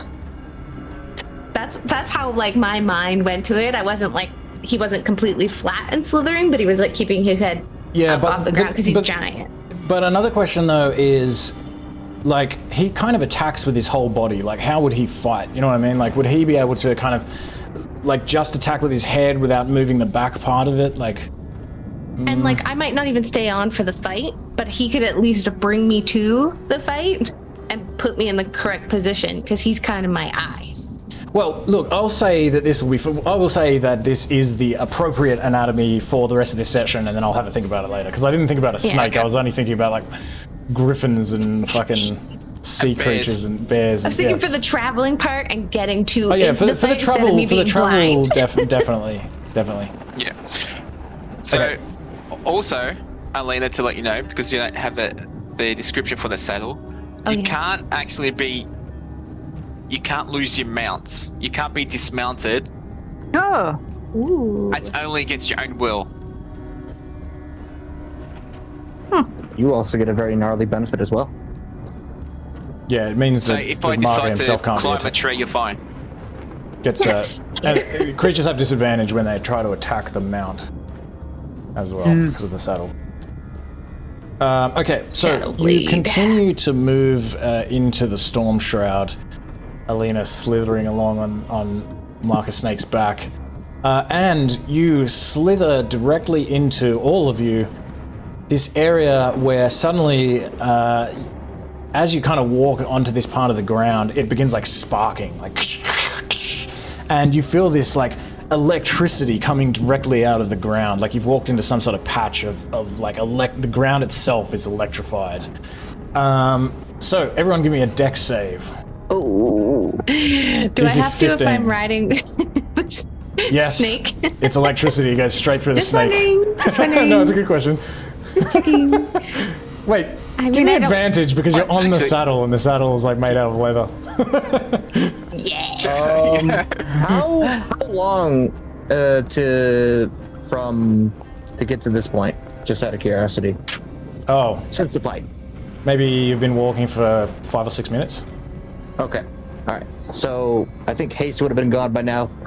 Yeah. But I still have the inspiration, which is a D8, right? Didn't it go up? Yeah. I thought it had increased now, or is it still a D8? Oh no, it increases at level 10, I think. Okay. All right. I will do that. Nope. Not even with that. Okay, so anyone that failed DC 15, you're unable to sort of jump off this ground quick enough, and you take 16 lightning Good damage. thing I'm not on the ground. I would be very close to death. And give me a con save, DC 10. Okay, not me. Yeah. No, Hold on. Kenway. I gotta. Okay. All right, Ethel's hair is fully standing up. Wait, what's the... Oh, This did is Ethel not get electrocuted as well? Yes. Okay, It hurt me. 10 is good though. Yep. 10 is also good. Okay, nice. You neither of you are paralyzed, but you feel, Ethel, especially like you nearly were paralyzed. Interesting. So you can pick yourselves up though.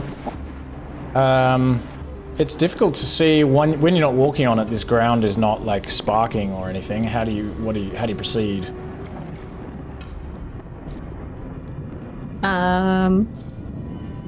Is there a way for us to like? Is there any like pebbles or rocks or anything that someone can pick up and like roll along the ground to see if it triggers any like? Can we see it when it's sparking? Yes, but doing that with the pebbles doesn't seem to Okay. do anything. It seems like Does flesh. a candle do anything? The witch? A candle? You'd have to try it. I chuck a candle. Okay, make sure you use a candle. No, it doesn't do anything. Yeah. Damn. I go, darn, I only have 98 candles. Whoa! What the? Sorry, can I summon a swarm of rats? Yes, but you begin blowing these panpipes in order to summon these rats. Crap. So give me, how do I do this? Give me, I'm in are you even much trying trouble. to, I don't know if you can do it quietly. Okay, I'll take that into account for the next roll. You make quite a lot of noise. It sort of echoes out under these clouds across this landscape. But otherwise, you can summon these rats. These rats, let me think. Yeah, you've never summoned rats in Avernus before, but you do, with your ratfolk ears, hear this kind of jittering sound of these creatures approaching along the ground. It sounds quite alien to you, though. It's like some sort of Avernian dialect of Ratus. And you can't really understand it very well. You just only pick up like a word here and there. But you do. There are several of these creatures that come forward. Okay. And yes. Okay. They need to make a DC 17 wisdom check. Okay. Swarm of rats. How does this work again? So swarm's wisdom, and I have to make a charisma check. Okay, wisdom save, did you say? What was it? Wisdom check. Wisdom check, okay. Yes. And I also have to make a wisdom check. It says a wisdom check. save. Wisdom save. No, but in the summary it says wisdom check. Oh, I might and have written charisma that. check. Oh, okay.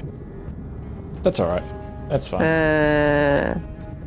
How would you? Do That's you want fine. me to That's do fine. charisma? The 13 is the result Okay. of. Oh, you need to Okay. do a charisma check. That'll be Yeah. a check. I'd say the rats Yeah. will be a save. I probably just wrote it incorrectly. Oh, okay. Okay. Oh man, Okay, so do they just kind of scurry away? I think so. Wait, no. They could actually attack you. They could attack you. Okay, give me a Swarm d20. behaves as it would normally. Give me a d20. Mark is like, he had his ration for the day. Like, when he sees these infernal rats, he's like, but I'm going to snap these up. Okay, these rats, I'll just say that they do They disperse at disperse. this point. Can we see any sparks when they disperse? I'll say there's a couple of sparks here and there. Can we avoid the sparks? You can use that as a guide to know like approximately where these sparks are, but you don't know like when it's going to end, like how far they go, like east and west, like if you're going to try to walk around the sparks, for example. Okay. I guess just use it as a guide. All right, so what does everyone do? Before we step forward, do we want to nurture our wounded party mates before we go riding off into lightning mode? Or lightning round, I guess? Looks like Who Alina. needs healing? I'm looking at the rogue. I think that's me. I think I was the only one who was hit. Let me see. All right.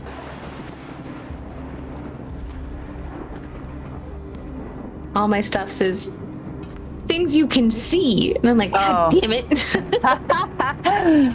That's not very much. I mean, it's better than nothing, I guess.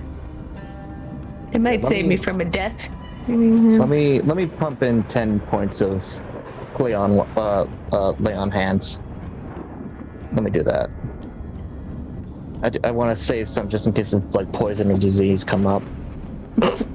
Poison? What's poison? Use ability.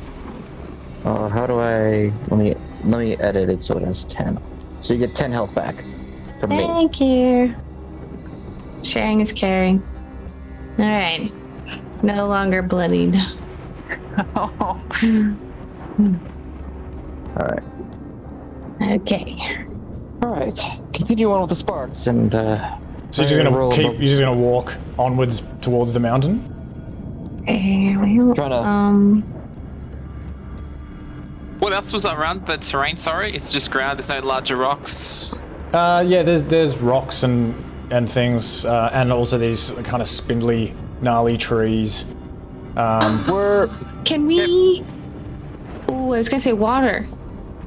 But can you use the decanter to see if the water triggers, like, because it's conductive? Would I'll water do a affect quick the geyser. sand, you know? Quick casual geyser, or whatever is less than a geyser. To see Okay, if anything sparks. You can definitely, you can use that to create these sparks on the ground, and you can kind of keep testing this patch of ground in that way until you sort of walk to the side far enough that it ends and you're able to continue on towards the mountain. Yes! Genius. Good work. But as you're walking, this incredibly loud thunder goes off, almost as if it's like right next to you, like. Everyone, give me a con save. Wonderful. Don't like con saves. And that's why we took a minute to patch up our people. DC 15. Do giant snakes have ears? Oh, I think they have ways of sensing vibration. Right, so give me disadvantage. No, I'm just kidding.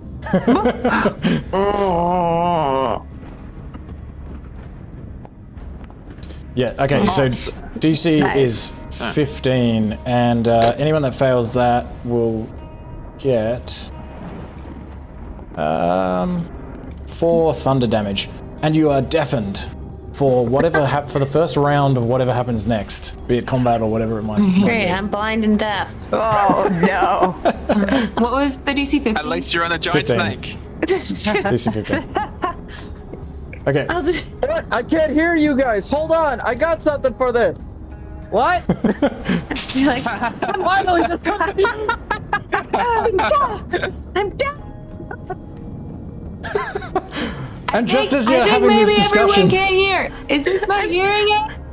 just as you're having this discussion, even those of you that can hear suddenly find yourselves almost deafened by this sudden blast of these powerful gusts of wind that just come blowing at you, and there's all these like little pieces of shrapnel, like little bits of like rocks and shards of other things just striking you in the face and chest. So give me another con save. Oh god. But do you do anything though, like as these winds kind of come blasting at you? I'm going to like lean in and like hug and cover myself against the snake and use his body. I was gonna say a snake's pretty low to the ground as well. Yeah, I'm gonna like tuck in Snake and like is also giant though. But I using also him as hide a behind the snake. windshield. Or it could be like, So I'm sorry. Go ahead. I was gonna say, can he like cuddle like around, like wrap around us? Because He he, doesn't can have see, enough right? time to react that way. I don't Okay, think. well, Actually, I'm no, gonna- sorry, it probably does last long enough. Mahkah, if you want to do that, but you guys can't communicate, so that's like a little bit metagaming. Oh no, but if I'll be towards the front. As soon as it starts, and it's a dangerous situation, I would actually Wrap around everyone. go, The blind one? go defensive. Give me just give me a dex check. How about that? Is that okay? I was just like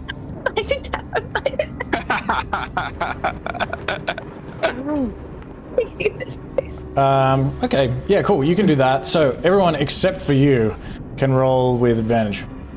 Well, okay. Yeah, I was just gonna say, can I throw the cold man in front of everyone else? Just a little blockade for Mahkah. Yeah, That was what, in front of Mahkah, the cold man? Yeah, because he's an object. So having stuff pass through him is very difficult. I'll reduce 2 of the damage for the cold man. I got you, buddy. Okay, so the Alright, DC was sorry. 15. I haven't rolled my DC, sorry. Saving, Constitution check. And does that fail from? Oh no, everyone's good so far. Oh, is it a check or a save? Save. I- It was oh, the okay. dex Sorry. check for Sorry. Mahkah, but the No, save I was for talking about everyone else. me. I think I hit check. That's all right. And so that's was fine. that a flat roll I was for gonna say Mahkah? it doesn't Yeah, matter. flat I got the roll. same Flat roll for thing. Mahkah. I actually got better. Oh no!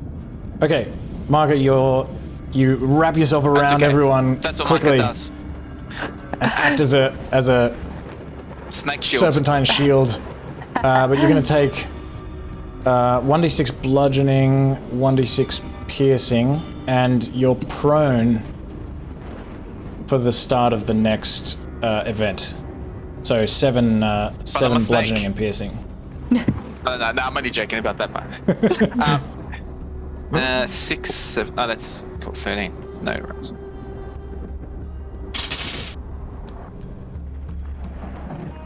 Oh, nice. I was wondering when we get this one. Okay, so you're able to continue on feeling like pretty nervous about this Stormshroud, and then everyone roll me 2d20s as lightning. I wanna go home. Seeks you out. What's gonna suck is if we find Jamiel's beloved and they're not even here. Is it weird that I'm a little disappointed every time someone doesn't roll safe? No, that's not weird. I'm also a little disappointed. Okay, in that case, what do we got? 5. Okay, give me a con save, everyone. DC 10. Meow. Save. Oh,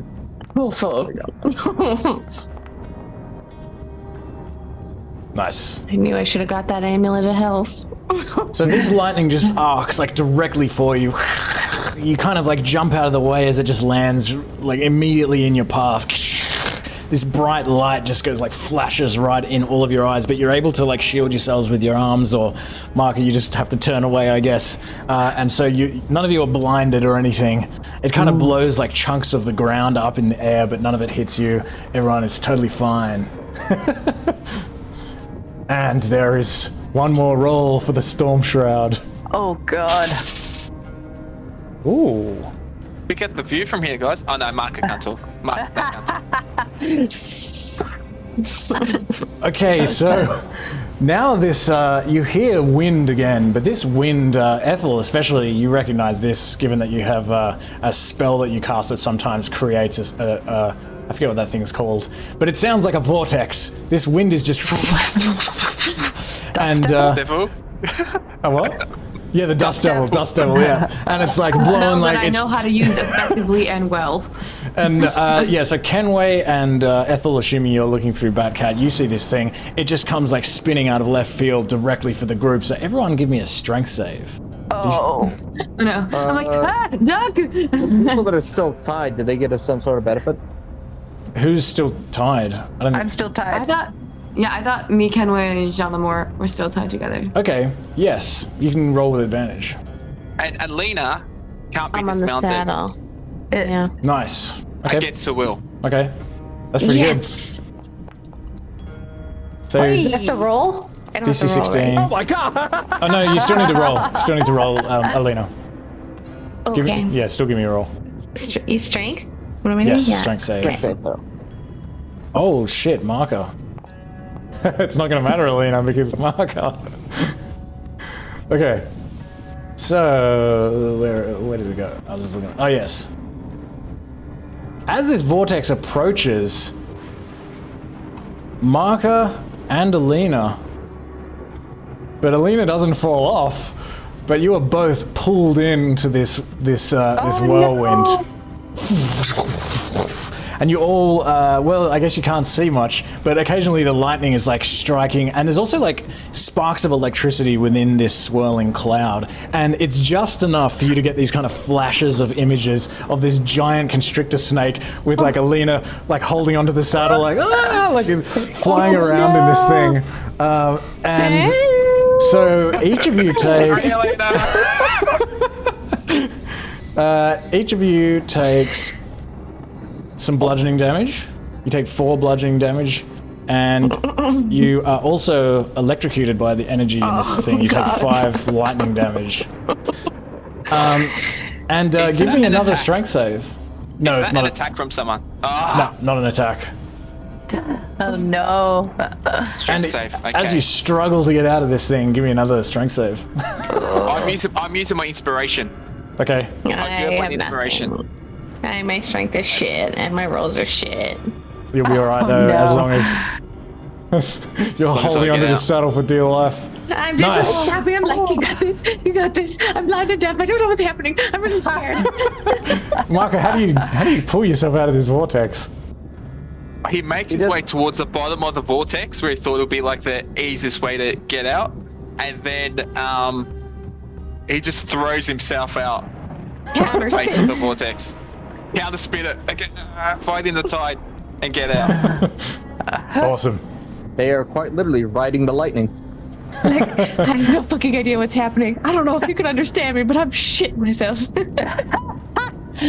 This is the worst ride I've ever been. Please God.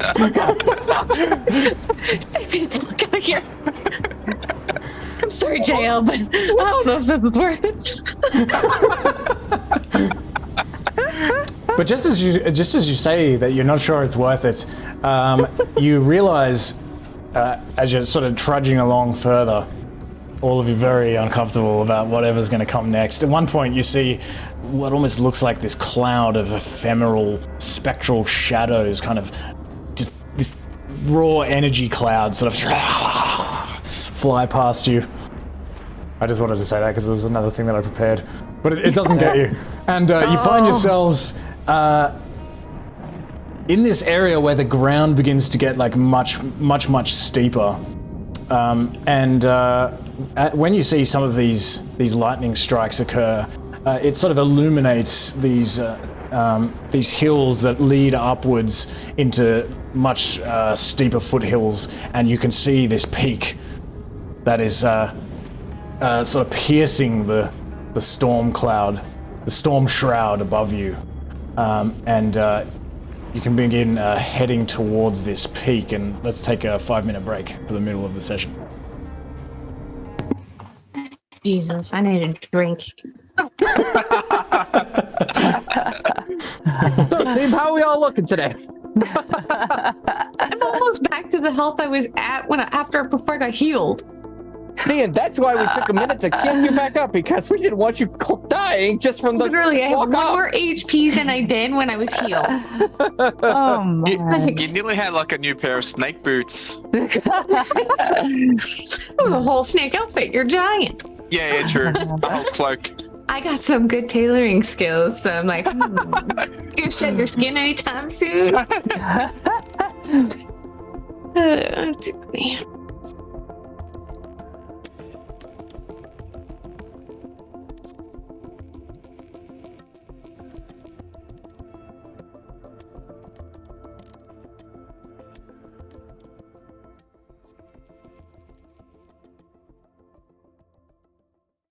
Says something about large times 2, huge times 4. Yeah.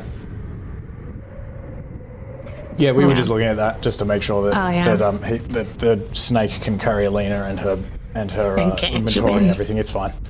Okay, so you approach these foothills. You're still unable to see, but you can kind of carry on much as you have before. You don't see as many of these silhouettes wandering around closer to this mountain, and as you continue on, it becomes steeper and steeper until you reach these basically just rocks like jutting out from the mountainside, and cliffs and large boulders and things.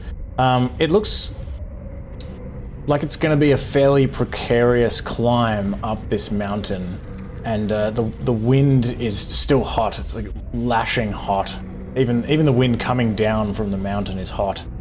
And you can continue towards these cliffs and kind of find like a way up between some rocks and things and sort of make your way up here.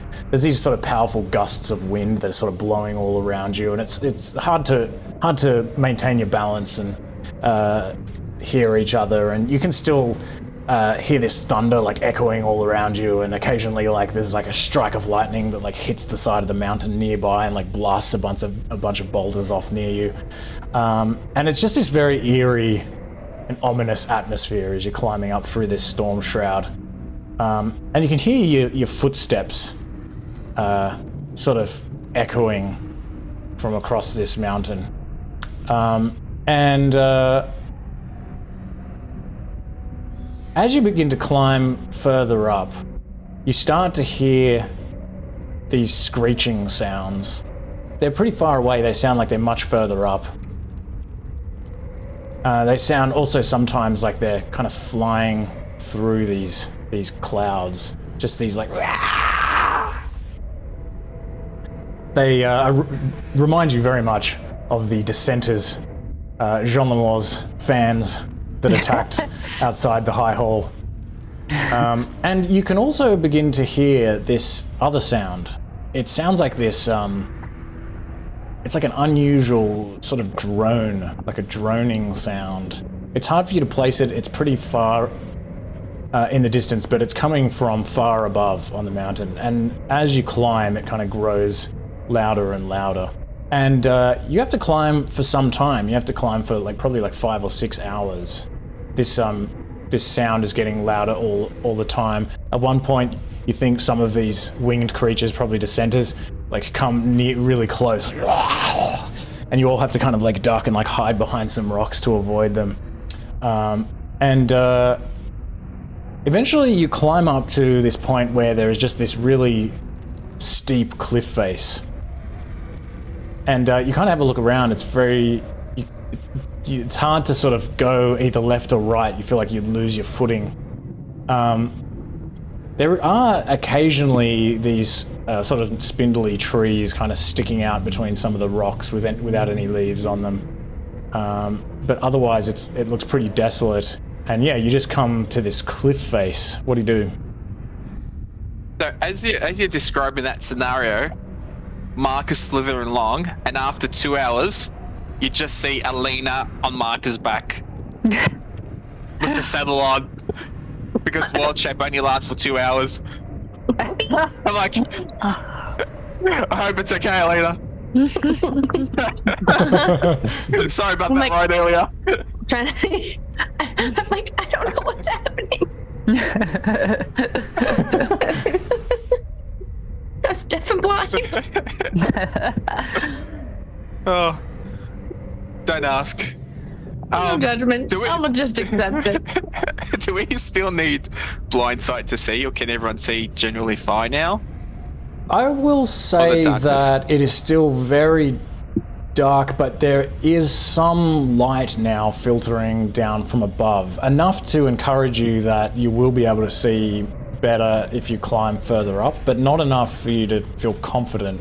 It's still very dim. Hard to see. Okay. Is the cliff face very smooth? It's got little crevices and flat bits jutting out from it, but it's pretty steep. I wouldn't say smooth, but it's going to be a hard climb if you just climb up the cliff face. How high did you say that it was? How much cliff? Maybe, I don't know. It's hard for you to see from where you are. I don't know if you can even see all the way up the cliff. It just looks like a very steep cliff. Sort of disappears into the clouds. Can I look through Batcat and just kind of fly up a little bit? Yes, you do that, and you find that it is, well, it looks like maybe it's 30 feet. It's about 30 feet up. We could do another tag team of Unseen Servant and some ropes. Climbing gear. True. Last time, guys. The classic. Yeah, don't think It took us a while to get there, but we figured it out.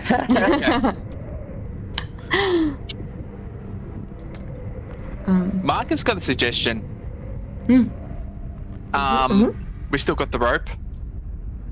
Mahkah's like, I'm going to hold on to this rope, one end, and I want to wild shape into a mountain goat to climb up this mountain. And then I can tie it off, find somewhere to brace it and tie it off at the top, or loop it around and so forth. I'm gonna tie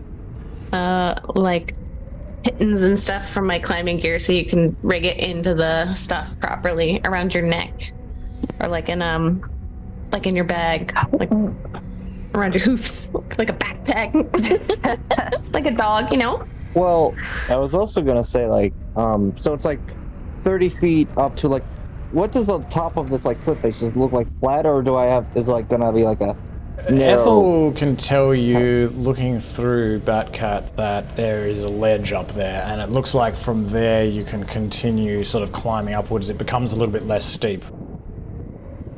Okay. Because I can make the cold man go up 30 feet, up to 30 feet away from me at any angle. I can make the cold man go up there, and I can just switch places. Ah, that's good.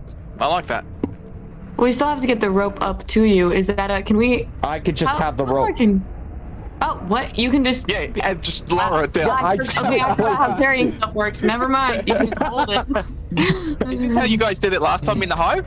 I'm just curious. I wasn't sure. Actually, we Something did that similar? so quick. It's weird what Okay. happens when you work with half the party. Sometimes even solutions can make half the party.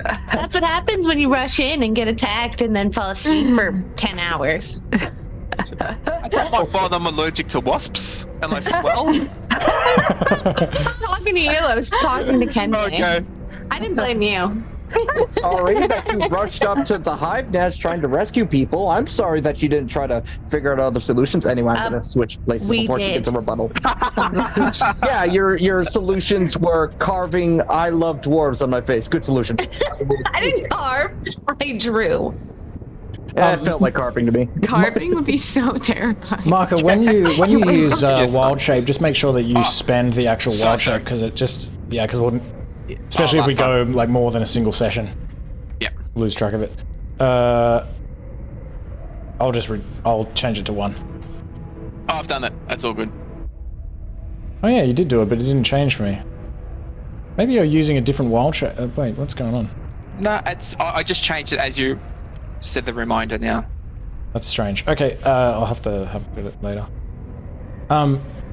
Yes. Okay. So Kenway, do you need to use any feature to do that?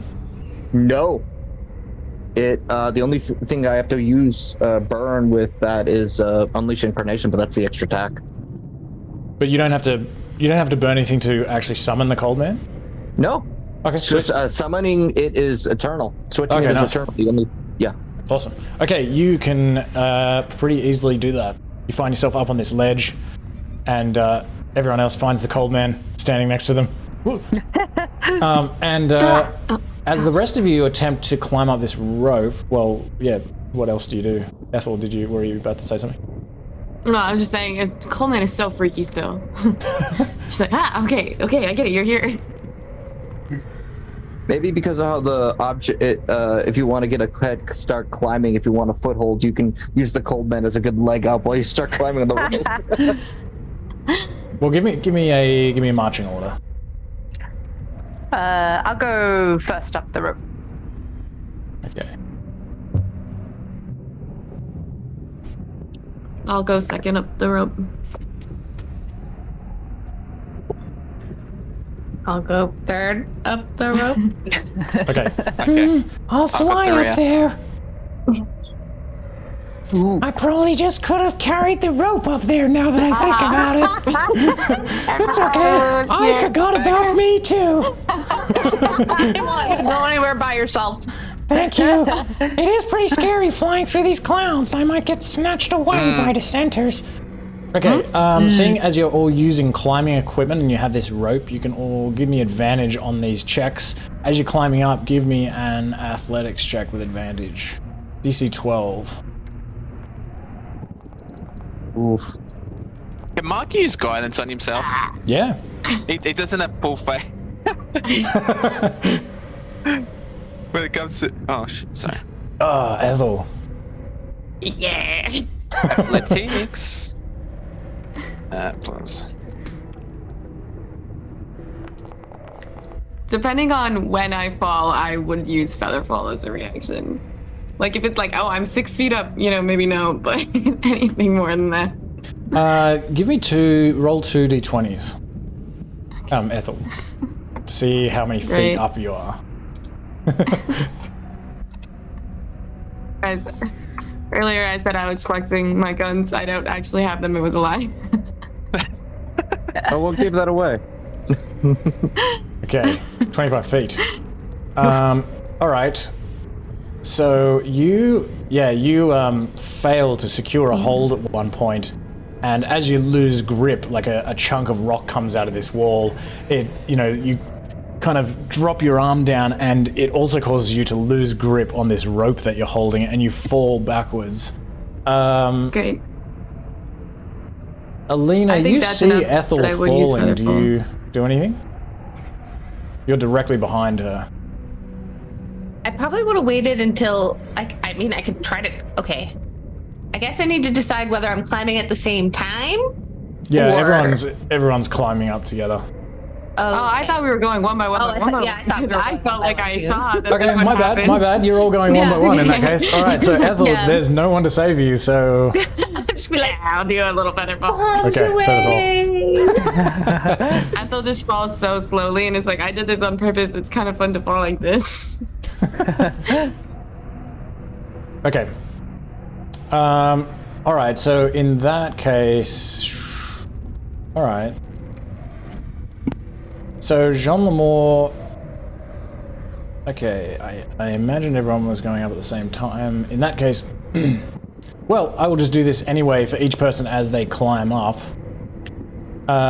Give me a dex save as well. As you're climbing up, a bunch of rocks come loose from above you and fall towards you. What I'll actually do is I'll say, this is Jean Lemore. Just Jean Lemore, give me this dex save. Nice. You manage to kind of, as you're climbing up, you sort of duck out of the way, and these rocks go like flying. One big one just misses your head and falls all the way down. Lands next to Ethel, like as Ethel like floats back down. And let me see. Okay, Alina, as you're climbing up, this big gust of wind just like just blows and like threatens to like blow you off the rope. The whole rope like swings to the side. So give me a strength save. Ooh, her favorite. DC 13.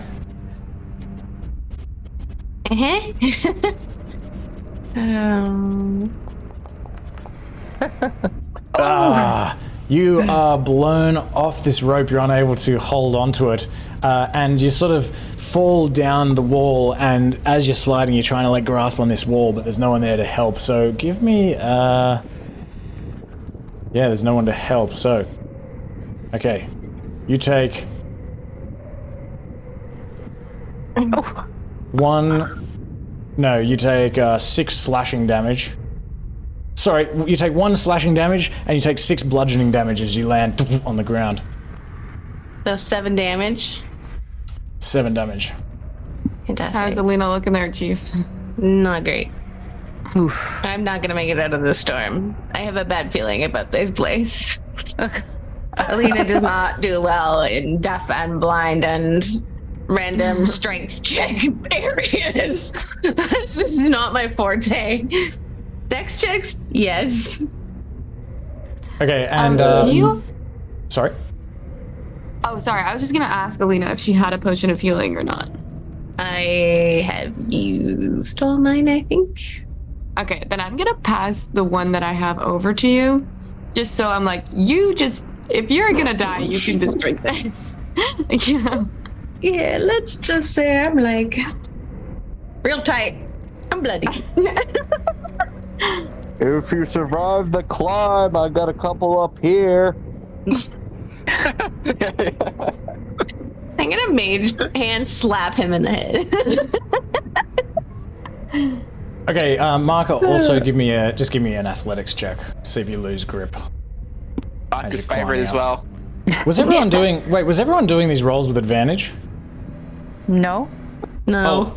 My bad. Sorry, because you have yeah, climbing that's equipment, what you can make all of these checks with advantage. Oh. But it's too late because I did say that, so it is what it is. But Mahkah, you can have advantage. Oh, thank you. Okay, you're fine. You could share your hit points around. All right. I was going to say, do I pass Alina on the way up? No, because you're all Was going she- like one at a time, I guess. Yeah, is she back down Yeah. the cliff or? Okay, as I pass Alina, I want to give her 10 good berries as well. Thank sweet. you. So I'll just cast that.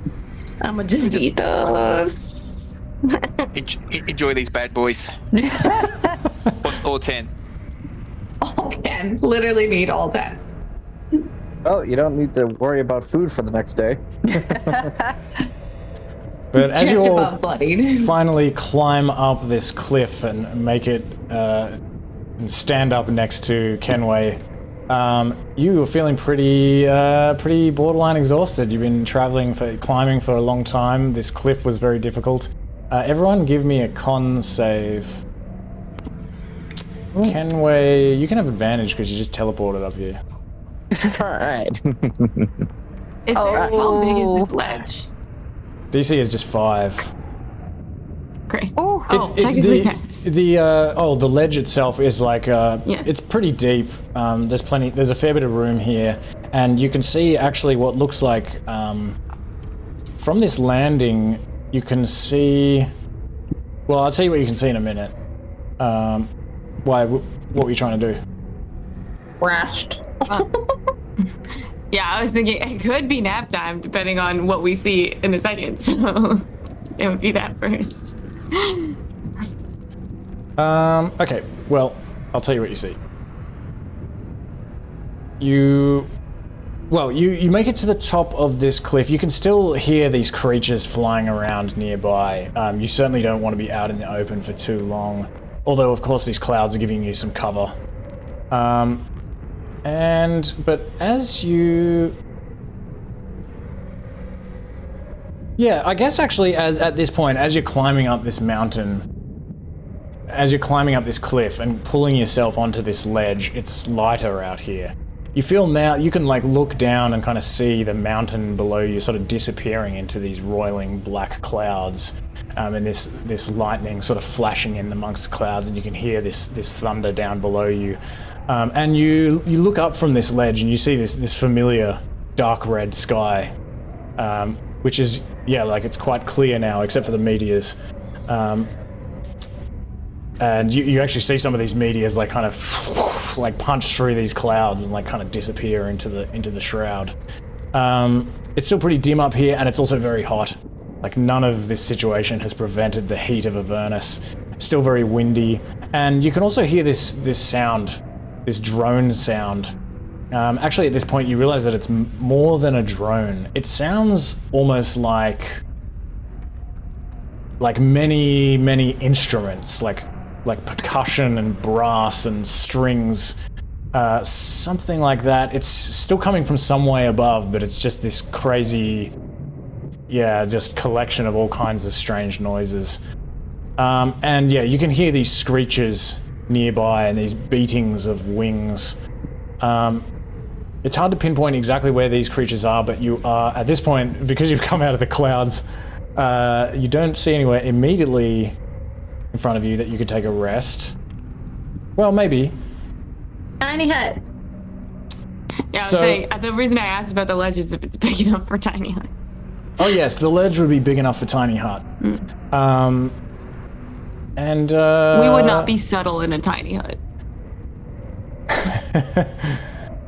Yeah, you feel that the tiny hut would stand out like a sore thumb on the side of this cliff, and you would know that if anything saw you and wanted to kill you, all it would have to do is wait. But the other What if thing we you went notice is back that down the cliff? it's opaque. Yeah, I was going to say, they can't see it. Yeah, they can see it. Okay. They just can't see you into it, so they might not know what it is. It's up to you if you want to risk it. I'm not saying that you can't. The other thing you see around here is these surprising blue and purple, like alpine flora, like clinging to these rocks. It's almost I'm beautiful, not touching anything. but very alien looking. This girl's not touching shit right now. I'm like a glass right.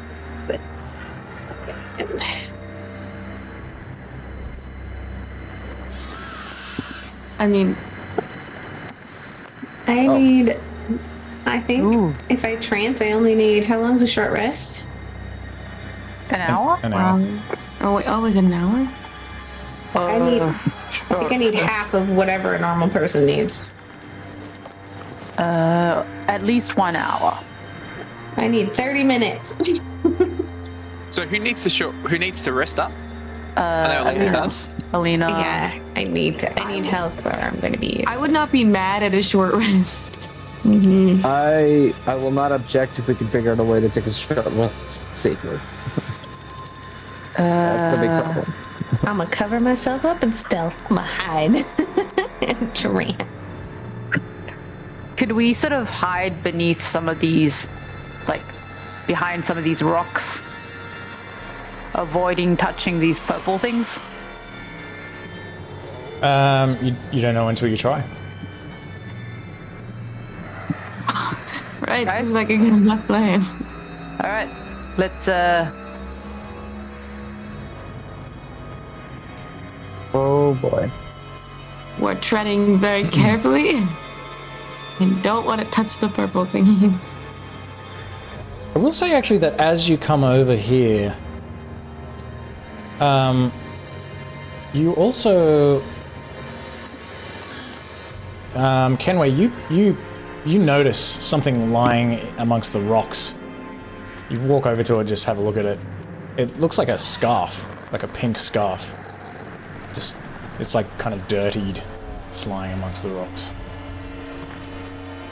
So like, take out like the canal bunch, just sift through it. There's pink seems a little bit weird fashion statement around here. do I recognize it?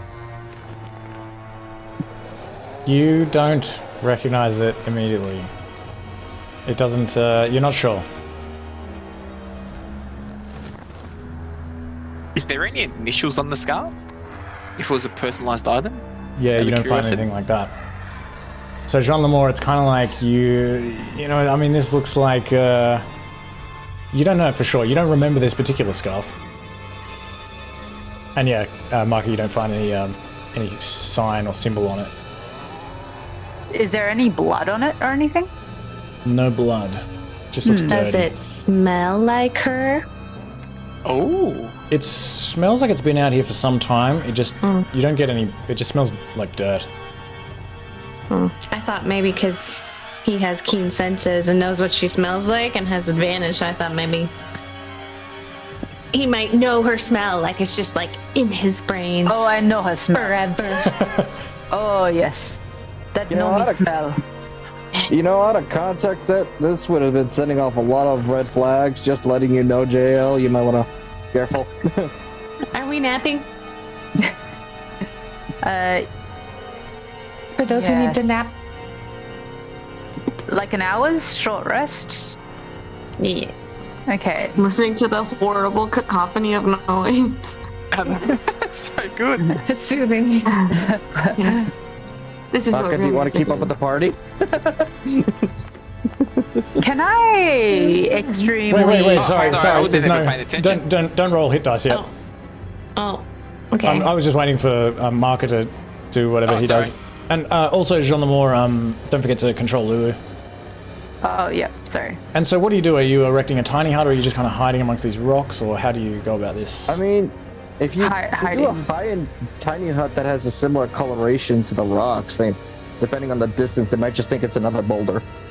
I don't was think thinking I the same can thing. actually change the tiny hut appearance. No, Like I've joked about you it can't. looking like a little library, but I don't think it actually looks like anything but a weird dome. Well, you want to bring up?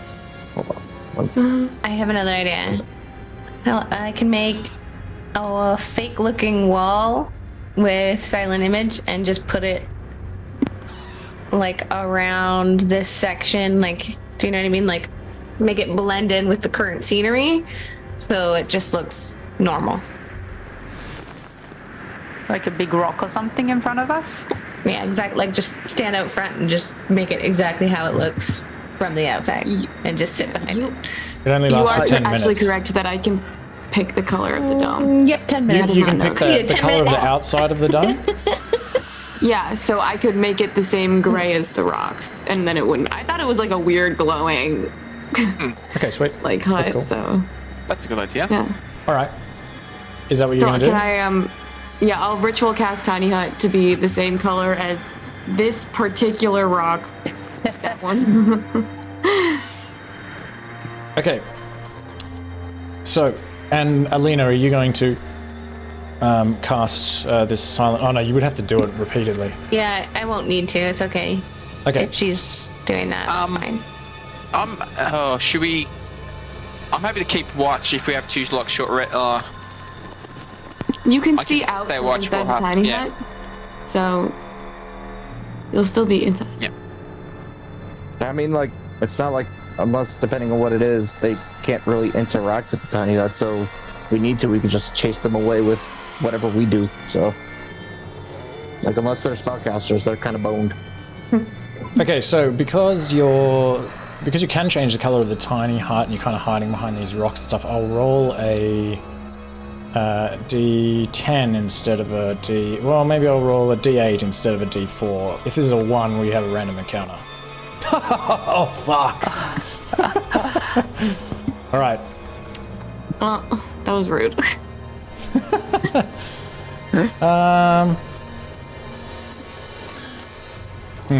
Okay.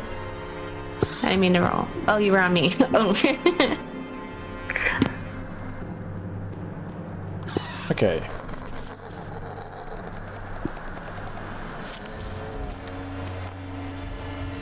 So, as you are sitting there taking this rest, you can see out of this tiny hut. I'll say that you can still take the short rest. This will happen at the end of the short rest. So go ahead and roll your hit points and everything. Like, this is just my bad luck. I'm rubbing off on everything today. It's just one of those weeks. I need hit dice buttons.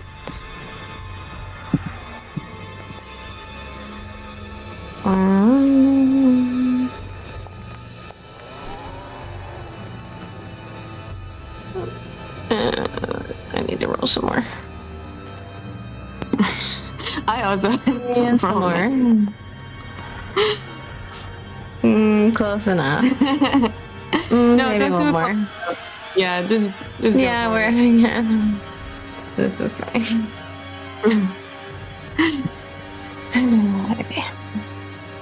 Okay. Oh, I got a question. Yep. Lulu's aura, doesn't she help the healing from last session? If you cast, oh no, it's a spell. It's a spell, not a rest. A short rest. I thought her new aura I'm not increases sure. healing. It might actually. Let me have a look. Any creature within Lulu's Extra aura one. also regains and wait, hold on. From any effect that causes them to gain hit points. So Does yes. that count? Alright. Nice. Nice. So roll yourself an extra D4 for each time you've been healed. I'm already full, so what does it do? Because I rolled a ton of dice. I rolled 5 dice.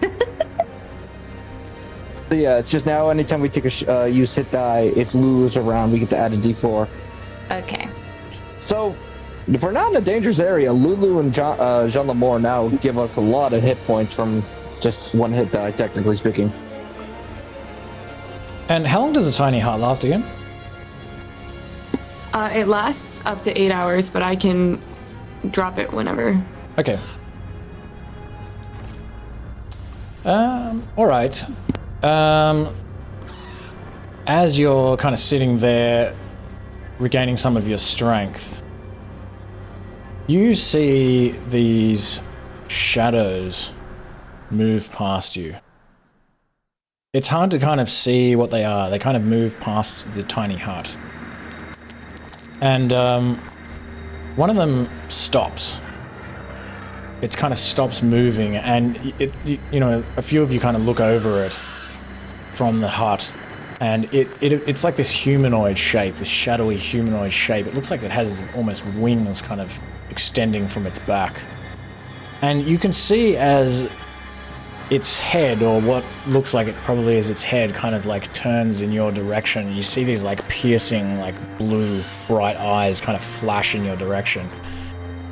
And it approaches the tent, sorry, not the tent, the tiny hut. And the other one stops as well, and they come over here and like investigate the hut. Where is the hut? How big is it again? 1 second. I can just display the spell, right? Yes. Okay. If you just cast it and then and then turn also, off the... I am going to. There you go. I'll I just totally place forgot this. that I have arcane recovery, so I am also going to. Oh wait, I don't even know if I need to use. So the only thing is, I don't know if you can put it here because it's between these rocks. Like it will need like a flat base. So you probably have to put it like there or something. I think it says around and above you. It does not say below you, which does imply to me that something could tunnel into the tiny hut. Yeah, I'm gonna say though it needs a flat surface. I had a good look at this before. All right, thingies, get out of here. But we want to stay. Okay, so Actually, no, it's actually really funny. They kind of come in here. yeah, they actually come right up to this thing and peer at it. They don't do anything, they kind of linger for a moment. What do you do? Can Mahkah use thaumaturgy to create, I'm just reading, you can create an instantaneous sound that originates from a point of your choice. So I want to create, what's the distance on it? 30 feet away. 5, 10, 15, 20, 25, 30. Around that purple flower over there. Just like some rustling noise. The only thing is that thaumaturgy has a verbal component. But you also, can... this is something that's important for the other direction is you can't cast a spell through the dome, but you can walk out of the dome and then cast a spell and then walk back in. Yeah. Okay. I won't do that. Good idea, though. And you can see these things kind of sort of like hovering around here. The bottom half of the torsos of these creatures sort of just disappears.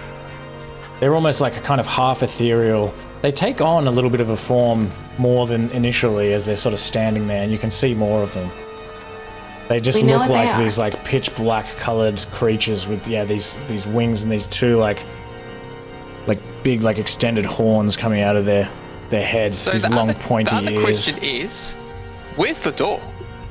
There's no door. There is no door. Oh, You can just pass. You go out pass through whenever it. you. It's just So like I'm a thinking- circle. if we go at the back and leave the dome there, then later on, Ethel, we can just like make it disappear. We'll just go up the back and up the hill.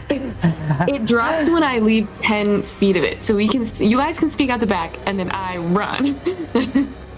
And then it drops when I get behind this rock, right here. Or maybe Alina, you can put that wall up. So Ethel can hide behind that wall when she leaves.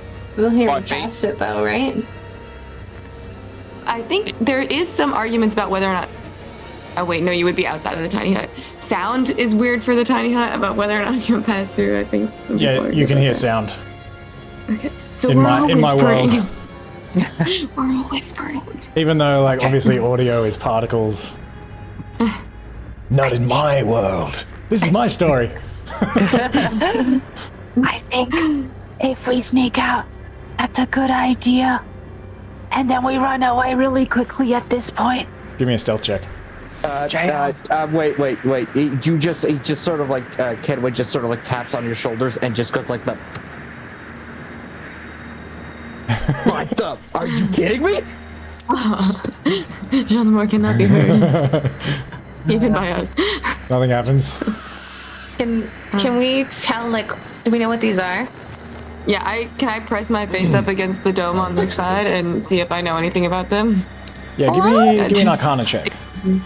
Okay. Can I give Ethel guidance, please? Guidance. Oh, no. Let me see. Oh, wait, yeah, good question. I should look at these up first. Guidance has a vocal. No, but you can. Just whisper. It says you touch one willing creature. It has a verbal. You can do it if you want. Verbal command. Nah, it's okay. Okay. You are not sure what these things are. I shrug at the group. I look at Lulu, and I shrug again. Like, do you happen to know anything about this? Do you say that? Give me a stealth check. Can I have back up a little bit?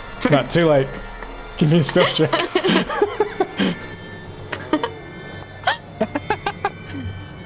Okay. You hear this like. You turn around, you see these things, like both of them are like peering like directly at this like tiny hut. They're kind of looking back and forth between each other. One of them like comes closer to the hut and like scratches on it. I just put my hand on the wall right next to where its hand touches the wall on the other side of the tiny hut, just for fun. The other one flies into the air. How tall is the tiny hut again? Ah, gosh. It's got a lot of tiny hut questions. I don't know if it has a height on it. Okay, it flies up over the tiny hut and it kind of lands on top of the hut. And you can see the undersides of its clawed. No, sorry, it doesn't have any feet. It's just sort of like hovering just above the tiny hut and like looking down at it. Kind of leans down and sort of like. Do you think they'll get bored if we just say? Oh wait, I move away from the wall. Do you think they'll Give me a get stealth bored check. if we just don't do anything? Okay, it hears you again. This other one now flies over to the other side and tries scratching at the other side of the tiny hut. All right, that's it. They're leaving us little choice. I'm going to, because summoning the cold man makes no sound because it just happens, right? Yeah, it's just a feature, right? I don't think it's not a spell. Yeah. So as far as I know, it should be quiet. We'll play this war of attrition. I'm just gonna put the cold man right underneath where this guy is trying to claw at the dome, because it is 30 feet. Sorry, ignore the 30 feet. It's standing on the dome at this point. Okay. Yeah, so we'll just put it right under the dome where it is. Like under the dome? Like inside the dome? Yeah, like inside the dome, underneath him, where he's trying to like claw into. Okay. And I just bring up the Kanabo and I'm just mouthing, we're going at them. Use the cold. Ethel's still whispering so poorly, but I'm gonna do it anyway. I'm just gonna start. Use the cold man as a distraction to have him run, and then they'll think it's him. Can I just start smacking? Okay, or maybe not. Okay, so move where you sort of begin your smashing. Well, it'd be like underneath them. Funny enough. So like, as in the cold man, is it? Oh yeah, sweet. Okay, cool. Yeah. And so the cold man can't attack through the dome though. It says spells can't extend through the dome, but we can do, I think, maybe I'm just going to say for now that you attack. can't make an attack. I think it moves too quickly. It's like you can pass through it, but I don't think you can. Unless you say specifically, if you can tell me that it says that you can attack through it. It doesn't say you can specifically attack, but it says you can move through it freely. I'm going to say no for this time. Creatures and objects. I'll say no for this time, and then I'll have to look into it later. Okay. Because this would be so cool, to do in like the middle of a battle where you just attack outside the walls of the tiny hut. It might be a thing you can do, but I don't know. So yeah. Yeah. Make sure you know your spells and skills, everyone, because I don't have time to look into your stuff. So if I don't know, I'm just gonna have to make a call. It's very difficult when it has vague ruling on what can and can't you do with. That's true. The tiny hut is also very complicated. Okay. So what do you do? fuck it. I'll resummon it here. Okay, this one on the top is going to... Well, in that case... well, let's roll for initiative then.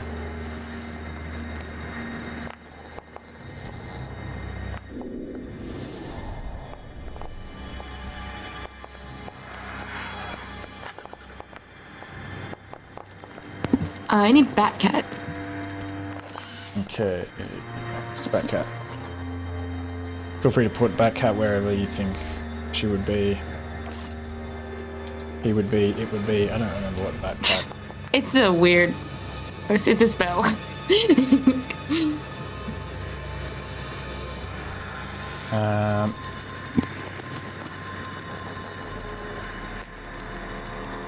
Okay.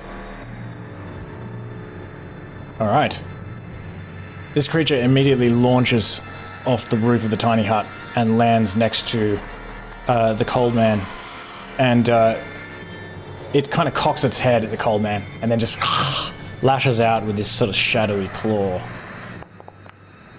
Oh. Misses. Alright. That's all it does. Kenway. Alright. Return fire on this section. I will make a couple attacks to get this at this thing. So I'm guessing normal for the attack?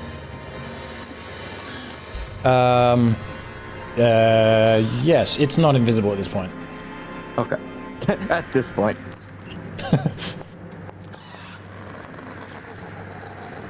What have we got? 26 hits.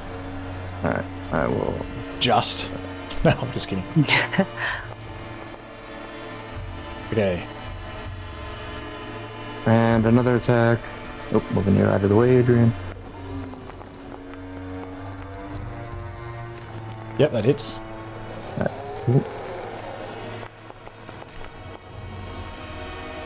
Another 11. I start making my way over here a little bit.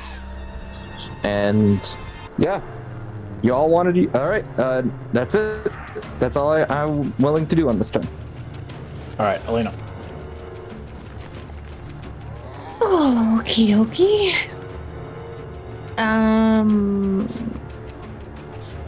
I'm going to stealth out through. Oh, hang on. I'm trying to decide if I should go that way. Maybe we'll come back to you when you've decided. Yep, Okay, that's Batcat. fine. Batcat is gonna stay in here. All right, Mahkah. And Lulu and Jean are next. Okay, guys. I'm gonna hold an attack action, a spell. Can I hold frostbite? I forgot the ruling on that. A spell to cast frostbite. You can hold a cantrip, yeah. I'll hold a cantrip, yeah. If the heart drops, I'm gonna attack that one there. Okay, Lulu. We'll do Alina at the end of the round, I think. Maybe I'll start doing it that way. Just make sure you plan your turn before your turn, if you can. Please. Lulu's gonna also hold an action to attack this guy with tusks if the heart drops, and Jolomor will also hold an action to attack this guy if the heart drops with vicious mockery. Okay, but you can't move as a held action. You won't be able to move and tusk. Lulu can't move and tusk. Okay, then she will do a trumpet. Okay, Jolomor. Also hold action. Okay. What's the hold action? Oh, so I'll do vicious mockery if the heart drops. Okay, Ethel. Alright, so I think if I can get... Does this square count as in or outside of the tiny hut? Outside. Okay, then I'm going to step right here, cast a firebolt at this one right here. Okay. See if that does anything to a weird shadow guy. I don't know. 18? Or 27, actually. Okay. Yeah, 27 hits. I would really hope so. That's Okay. 4 beautiful damage. And then Yeah. does it look like it hurts it at all? This firebolt kind of sort of disperses a bit and it almost gets absorbed somewhat into its body as it's sort of facing the cold man, but it does sort of like jump a little bit and sort of turn its blue glowing eyes in your direction. Cool. And then I'll step back into the tiny hut. Nice. That is my turn. Okay, this thing is going to fly over the tiny hut. It lands where you were a moment ago. Actually, no, because it wouldn't have seen you. It just lands here and it's going to try to claw at the cold man. Nope. Nice. Okay, this one will try to claw at the cold man. I was gonna attack before Oh, yep, go at the for end it. of the round. Go Sorry. for it. That's right. I'm just gonna move up and step out Okay. and attack the one in front of me with booming blade and my short sword. Just kidding. Miss. No, hit. That hits. Okay. I figured I missed. Okay. All right. And spellbook, booming blade, cast on hit. And That's 2 damage.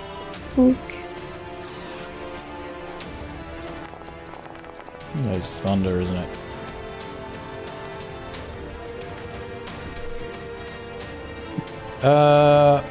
Wait, so why do you get the sneak attack? Oh, because the cold man's Cold there? man?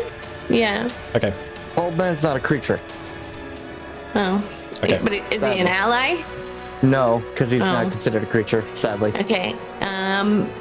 Would he be? I guess I don't know. Do I get an advantage because he didn't know I was coming out of the tiny hut? You didn't try to hide or anything, so... Okay. No. Okay. No, that's fine. I'll just step back in. Okay.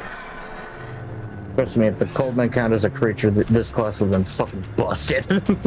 Alright, Kenway. I'm going to move up a little bit so that I can...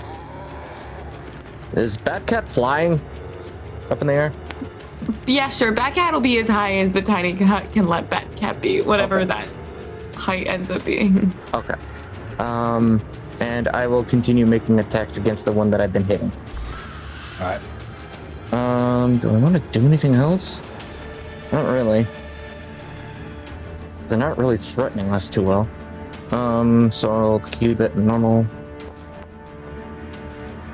Hit.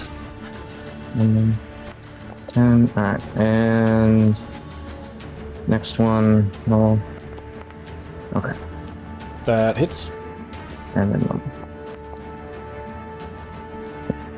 Alright. Alright, I will stay here, keeping them in my blind sight for if something shit happens.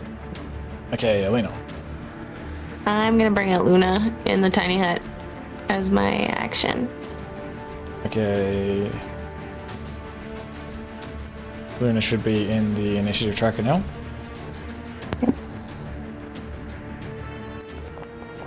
And Batcat.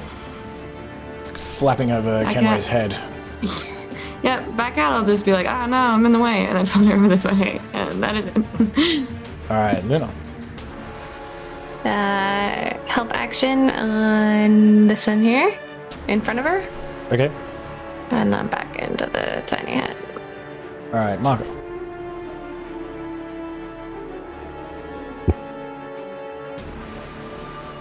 Oh, Mahkah, you're muted.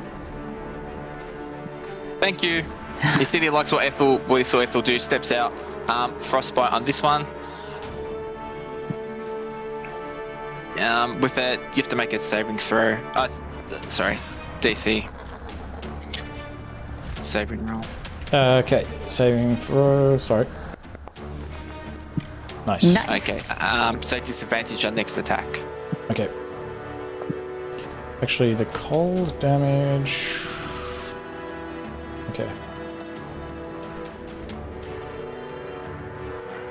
Yeah, this frostbite, it just almost just kind of like bounces off this thing almost.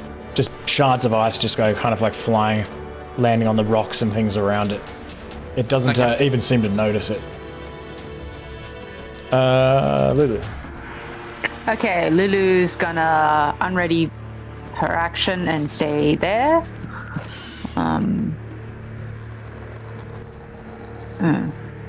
Yeah. And then JL is going to come out here and cast Entangle. Our spell.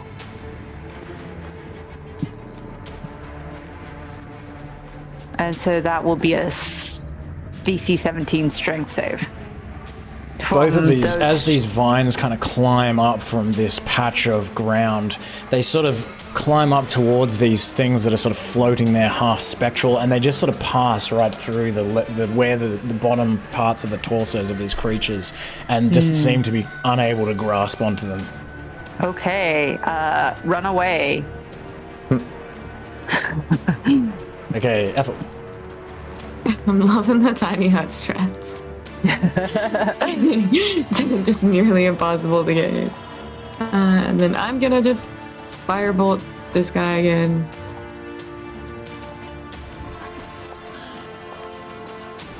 Hit. 15. Nice. 6. Okay. And I'm gonna move back in here. And then this is just also a reminder for Lulu and for the familiars. They can go like up as well through the roof of the tiny hut. Okay. At this point, this creature here, it sort of pushes away from the cold man. It's going to take the this booming blade. Was that from the last round? I guess it was. Yeah. Yeah. Okay, that's all right. Yeah, it's going to push away. It's going to take the disengage action. It's going to fly up in this direction. I still get to proc opportunity attacks because of Sentinel. Nice. Okay. So hold on a second, Jimbo. Hold on a second. And this is not the one that helped, right? You mean that was? Oh nope. I see the icon now. Okay. Nice. Oh wow. So he's staying the fuck right there because of Sentinel. What, it prevents him from moving, does it? His sweet. movement speed is 0 now. Okay. Awesome. And you know what? Howard, can I use Divine Smite on my reaction? Or is it on my, is it one of those things where I have to do it on my turn? What is the ruling? I'll let you have a think about that. Nope. I could do that as part of the attack. Okay. Doesn't matter, doesn't care about. Okay, this one is also going to try to disengage and fly away. You've already used your reaction, so it will be able to do that. So yeah, that one can. This is a critical. These things are considered a fiends, correct? Or undead? What are you going to try to do? Radiant extra damage from Paladin. Yes. Okay, Yeah. cool. Wait, dude. I don't know if it's necessary. Okay, so 43. Okay. As this just like radiant, like glowing energy just comes through the cold man, as if like the shining Kenobo just passes through and just smashes down on this creature. It just like almost like cuts like straight down through its torso, like this huge kind of like shining golden like gash, and heaps of these parts of shadow from this creature sort of dissipate and fly up into the sky. It almost seems to kind of shrink back from the cold man, as if almost as if afraid, but it doesn't quite kill it, but it certainly looks very concerned from that. Okay, Kenway. I will continue my assault. Should be able to finish it off now. Well, depends on the rolls. But yeah, we'll make an attack. Normal. That hits.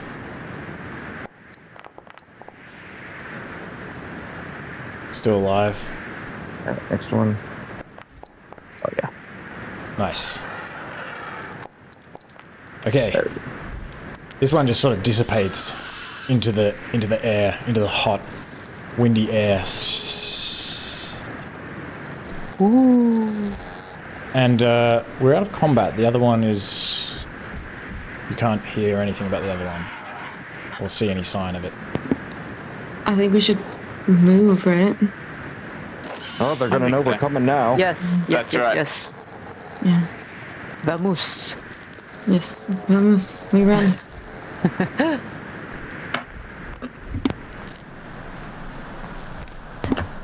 Did we see which way is up? Yeah, is it behind this way? Yeah, it like... You mean where it flew? I guess when we were looking at the ledge earlier, which way we could walk up. You got the impression you could go in both directions when you first arrived here. As well keep closer to the dome. Oh, for the next couple feet, I guess. Okay, Jean Lemore. When you get to here... Way to go. Worst. Someone has to hold him back. As you get to here, you step on this part of the ground that has a bunch of like loose rocks and things. It's been like eroding and it's all very unstable. And you slip. And you fall back down here. You like roll down here and you fall down in this direction. You're unable to do anything about it. You land down here again. Is the tiny hut still there? I was going to say on the roof of the tiny. Yeah, but I think Jean Lemore would fall through it, but it would be significantly funnier if you just bounced off instead. Yeah. Okay, well, but you will take some bludgeoning and slashing damage. You just take one... you take two. Sorry, you take one bludgeoning and one slashing damage. Okay. Ow. Okay, lover boy, I appreciate you want to lead the charge, but maybe, check to see if the area's secure first.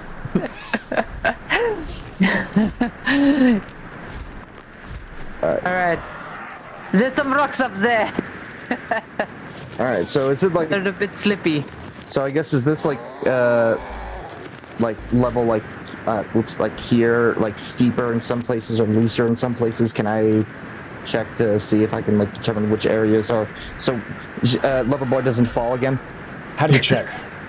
I mean, can I have like the cold man just sort of like, I know he can't interact with objects, can I like attack the ground and see which one's loose or not? I was going to say maybe Ethel needs to use her Karcher, which is the geyser, and just like spray the loose rocks away. Are we trying to become subtle? Like, I know that they know we're here, but are we trying to do anything subtly, or are we just gonna guide through? You have Kenway. Nothing's ever subtle. I guess we can go. Okay, yeah, the cold man can begin sort of like smashing the ground. You're kind of smashing the ground through it. It will need to... It doesn't find anything where it is. Okay. So nothing in the next square. Nothing in the next square.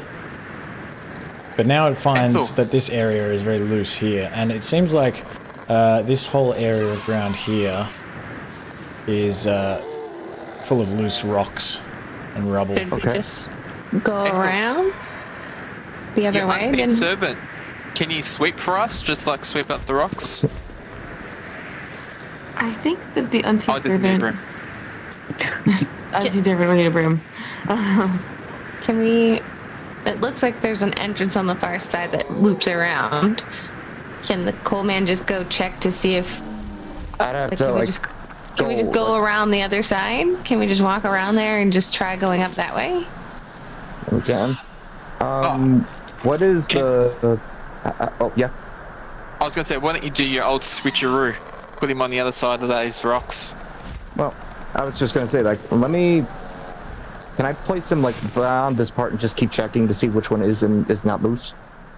Yes. There's nothing loose there. Like in the next one. Okay, when you get... In fact, I'm playing Minesweeper right here. When you get there, you are attacked. So let's roll for initiative. Oh crap. The tiny hut is gone now. I moved too far. Okay.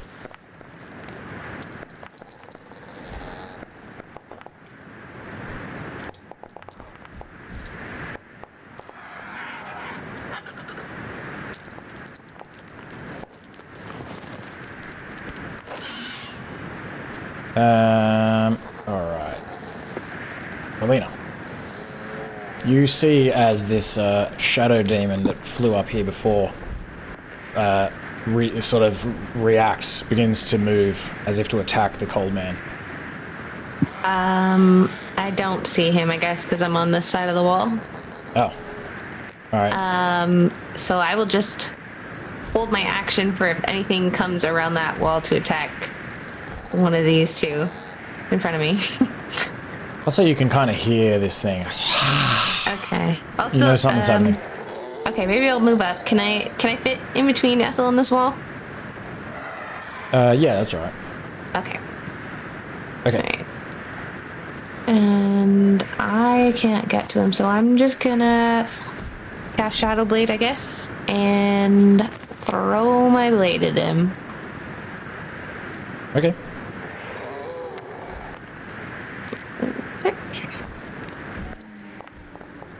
Is it dim light or? Dim light, yeah. Oh, it's advantage, yeah. Yep. Thanks. I keep forgetting it's like permanently dim here. Oh, but this thing, actually, let me see. Does it remain? How does this work?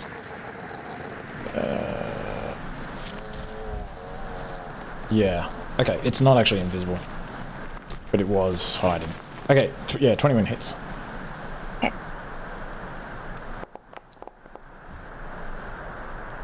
Better than nothing. And I will bonus action call it back. That's my turn. You did have advantage, so you do get sneak attack. Oh, right. Nice. Thanks. I've just been reading so much on sneak attack, trying to learn things, and I've just forgotten everything. And I can't click it. It's not working. Uh-oh. My sneak's not working. I don't know why. Oh, nope. What's your sneak attack damage? Just like 5d6? 1d6. Do you get extra 1d6? I'll try to add another one, but I don't know if it's going to be... Oh, it won't add it. It worked last turn. Let me see if I can do it. Okay. I'll just roll it for you. Okay. I'm not sure. Do you have your tokens selected? Okay. Yeah. Alright, so it does another 20 damage. That is enough to kill it. Whoa. It dissipates just like the other one did. Yeah, I can't see like your roll at all. Maybe I'll restart. I'll restart Foundry.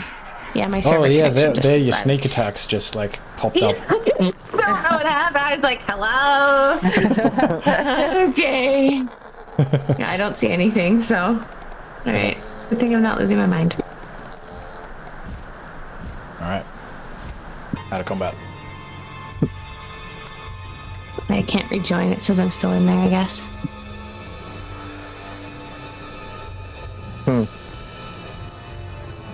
Oh, you just left. There we go. It says Ethel's out of there too. Strange.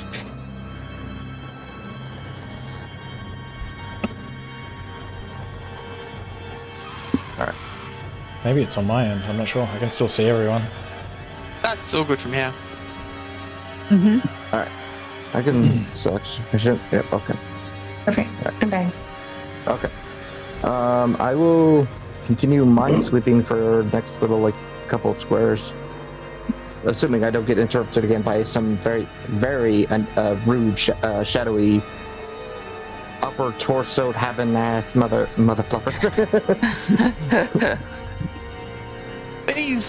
These rocks is it as simple as just using your foot and clearing them out the way, like sweeping them with your foot to make your way through? It's just sort of the ground is really unstable here, but you could probably jump over it. You feel like you might be able to jump that far. Yeah, that's fine. It's 5 feet. You can all just jump I over think it. even I can do that. Like turtle. It's just the surprising nature of it. That's what we got to worry about. It's just checking. So let's see. Mahkah's jumping. Yep. And I will, if nothing is like over in these next couple squares, I'm just going to do the switcheroo and just keep going. Nothing's happened yet. All right, cool. Then I'll put myself here. Coldman will be right back, but I'll just move him back over to where I am at. So. And Mahkah wants to move quietly as possible as well. Give me a stealth check in that case, Mahkah. I will also be quiet. Okay. It depends. We've got Kensei as well. If he's just roaming ahead. I mean, you could stay back. You could just kind of like. I'm like, Kensei, you be quiet. And you say that very loudly. You keep it down. Battle black. Anyone who wants to move stealthily can give me a stealth check. We'll make it a group check. We'll see. Stealth checks. Oh, love stealth checks. Give me them try my stealth best. checks all day. I'm not helping. I am. I kind of want to be ahead of everyone because Ethel- I know I'm not stealthy. Ethel Good job, shushes everyone, FPL. but it's like a really loud shush. Good stealthing.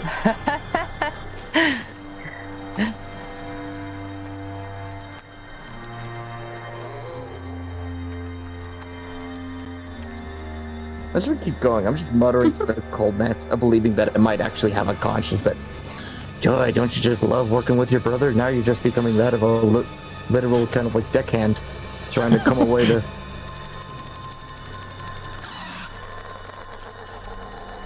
Uh-oh. Oh. Kind of like... Kind of like... Ooh. That So looks you like a pretty see something ahead. Oh! It looks like it's a humanoid creature. It looks like a woman, a naked woman. You can see these very long arms with huge claws on the end of them. They almost look like talons. And it has these big feathery wings. And it's just kind of sitting there, like chewing on something. Looks like a piece of bone. Oh, does Kenway remember any sea stories of creatures like this that plague ships in the past? Give me... What would it be for... give me... Good question, huh? Give me a, Give me a nature check. Ooh. Doesn't matter. Same roll. I'm not sure if that's the right sort of roll. Yeah, you don't know what... give me with advantage, Alright. seeing as you have a history of sailing and whatnot. Alright, one more roll. Let's see. Even worse. At least from here, it's... Yeah, you're like, no, I'm not sure. I remember these things being referred to as my exes. Be careful.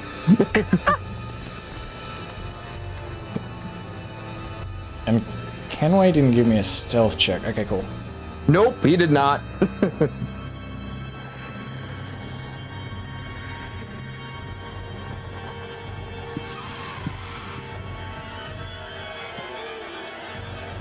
But it hasn't seen you yet. Ethel. Ethel! Yeah. It's bad. Oh, yeah. Classic Mahkah Ethel fist bump.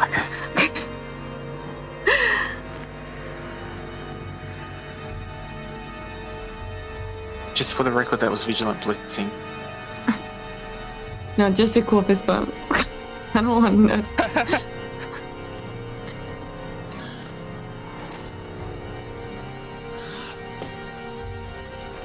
At this point, as you're walking along here, Kenway, you're just trudging along loudly, all your armor clinking.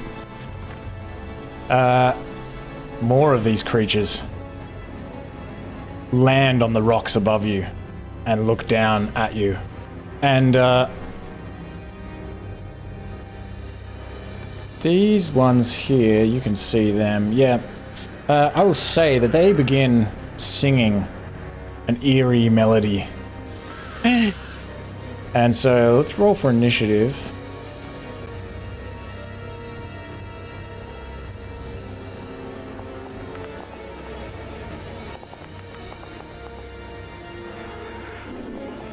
Oh, and you can remove the coal mine from combat, by the way. Oh yeah, I always just select everything and it ends up in there. Ethel, if you want, you've got advantage on the initiative. That was the vigilant person. Nice. Okay. Oh wait, who? Oh, it's the cold man, is it? Oh, and Batcat as well. Alright. Okay, so as you come around, or as you approach this corner, Kenway, this one that's sitting here chewing on this bone, it looks in your direction as these other two creatures land directly above you. And it immediately starts singing this this song. This is like actually a very beautiful song. You're surprised to hear it. And so, actually, everyone needs to give me a wisdom save, I believe. Oof. The elves or half elves will have advantage because of the racial features. I was gonna say, wait. I think I have a thing on this for once. Within 300 feet, oh my goodness, of this unknown creature. I'm like, Yeah, this is going to be kind of sucky. Oh! That has to make one as well. Whoa. Every Oh, no. humanoid, so not Batcat. Oh, interesting. Whoa. Oh, Lulu? Oh, humanoid. What are you guys doing? That sounds like some strange singing. So I'm guessing a 7 would be. Yeah, DC is 11, so if you fail to meet 11, then you are charmed. Please give yourself the charmed Ethel, condition you're a half icon. elf, right? Yeah. You have advantage. Because How do you? It's upsetting that you remember things better than I did. I'm a DM. I'm sorry. Okay. Don't worry, he remembers things much better than I do as well. Listen, it's the little quirks of my memory being so, like, just have an infinite knowledge well of for Dungeons and Dragons, but when it comes to basic taxes, I am dumber than a box. Yeah, but I'm shit at those as well. Listen, you have very amazing qualities. I don't know what they are right now, but I'm sure you've got them. You have amazing qualities. I think I made that worse. I apologize. Using voice acting. There you go. Oh, thanks. Oh, that's all Oh, right. guys, remember Fez. That's fine. Anyway. Okay, there's Alina, what do you do? Mr. Tempting. Oh, Okay. How high up are these things? Those things are maybe 10 feet. 10 feet up. 10 feet. Yeah. Okay, so they're not like within stabbing range, is what you're telling me. Correct. Okay. I'm going to hide. I'm going to move up and hide. Like, I'm going to do this stealthily and hide against the wall. And hold my action to attack anything that comes within range. Okay. Just make sure you give yourself the charm. Was anyone charmed? No. Ethel. no. Ethel, just make sure you give yourself the charmed condition icon. No, I got it 15. with my advantage. Oh, because you had advantage. My bad. Mm-hmm. We were just Yeah, talking I about think we're all memory. It took me about like 10 seconds for me to forget. Okay. Ethel.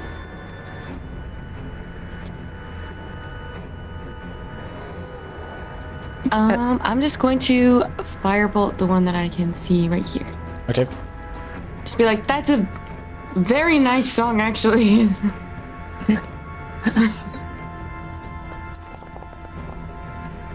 That is a 17. hit. It's nice when you can roll an 8 and still do something. Ooh.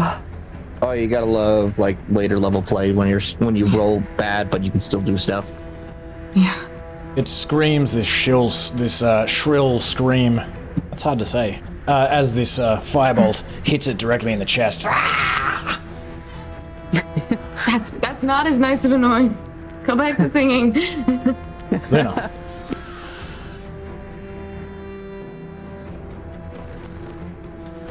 Luna? So sorry. That's I all get Luna and Lulu mixed up. So sometimes I think you're talking to the. Okay. I'm gonna fly up and give the help action on this one, Okay. and then bring her out down into this range. Okay, so I think it says it's only that harpy. Okay, this one is also going to sing, so everyone give me another wisdom save. Oh, great. Oh, fuck. I'm gonna just put like a reminder. Oh, I did Luna, never mind. Sorry. Ignore that. Oh, no. What was it? See, what, 11? 11, okay, good. Cool, phew. Alright, Mahkah, just give yourself the charmed condition, please. And Yes, we'll do. Jean-Lamont. Okay, Jean-Lamont is going to sing a counter charm for this action. So any friendly creatures within 30 feet have an advantage on saving throws against being frightened or charmed. Nice. Alright, Bat. Got that. 15, 20, 25, 30. I'm gonna have back at it's flying, so it shouldn't be in anyone's way. Just Okay. move over here. And then 35. I'm gonna dash this way. And then fly up a little bit. I just essentially am trying to get Batcat high enough and like at an angle where I'm able to see like the top of this ledge. I just want to know if there's anything else that's going to be arriving very soon, you know? Okay, And Batcat can communicate with me with vibes, I guess. Like, So- I don't know. okay, so maybe it's like 12 feet up or something? Yeah, something like that. Some math. And let me think. Yeah, it gives you the feeling that there are more threats above. Okay, then I guess, actually, are we doing, I can't talk unless it's my turn? Ethel can't. Yes, you won't be able to communicate yourself if you mean Okay. Ethel. I will wait. Oh yeah, I mean obviously the bat isn't gonna. Okay, Lulu. Yeah, the bat does like a weird little bat screech. I don't know. Okay, end turn. Okay. All right. This one is also going to sing. So everyone give me the roll again, but you've got advantage because of the counter charm.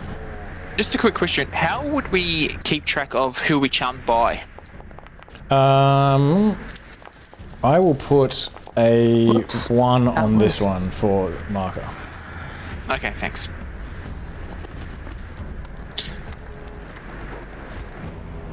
And I think, is there anyone else? Ethel already.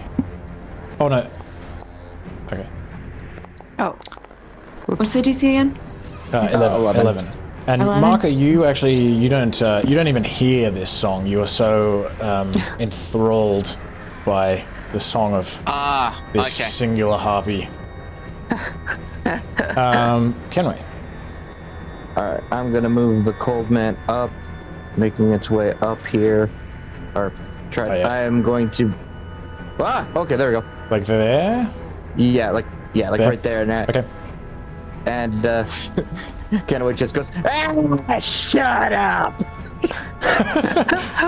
From the cold man.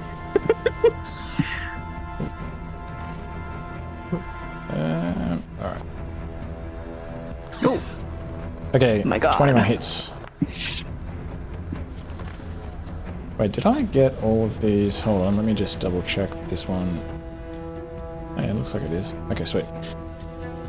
Okay, 13 bludgeoning. 11 also hits. Oh.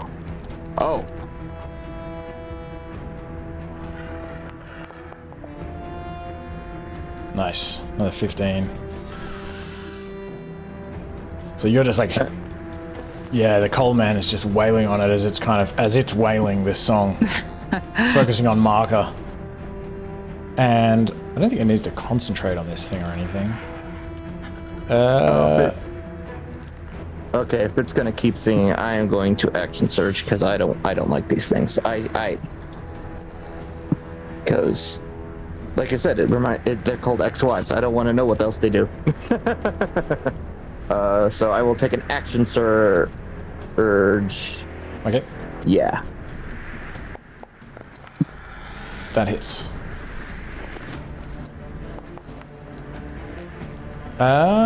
It's not quite dead, but it is looking extremely bloodied. Another one.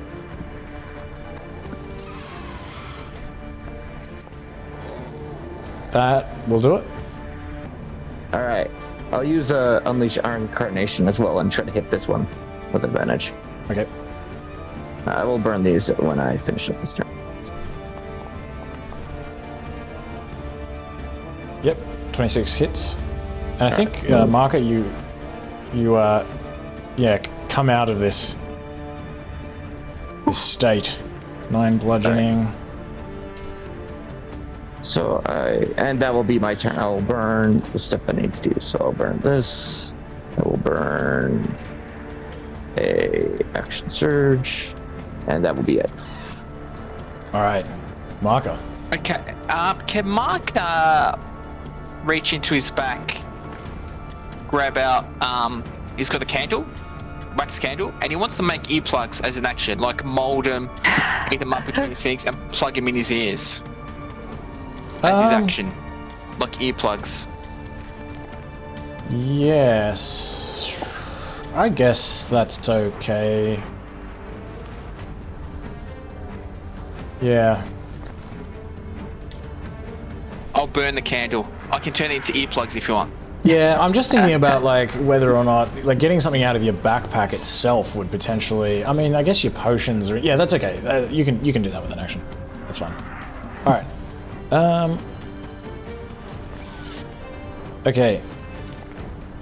This creature up here is just gonna fly down. It lands directly next to Alina. Whoa. And it just lashes out at you with its claws. It comes within range, so I'm gonna attack back too. Nice. Nice. That misses anyways.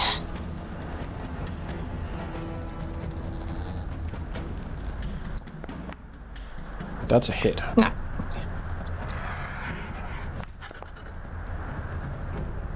Okay. 9 piercing. It's then gonna claw at you again. Hey! And... Oh, sorry. Who attacks? Oh, it's just one with its... But anyway, it misses. It tries to club you. It completely misses as well. Okay. This one is going to fly over to here. And it's going to begin to sing. So, everyone give me a wisdom save at advantage. Nice, nice, nice.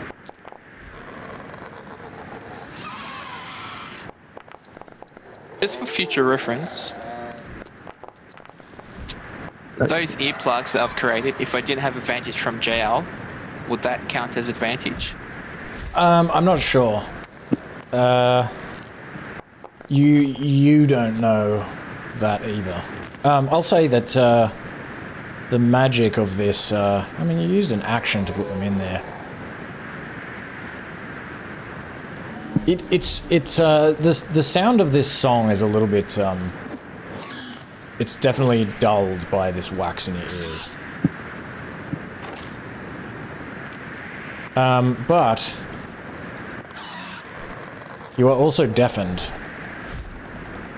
Well, okay. Yeah.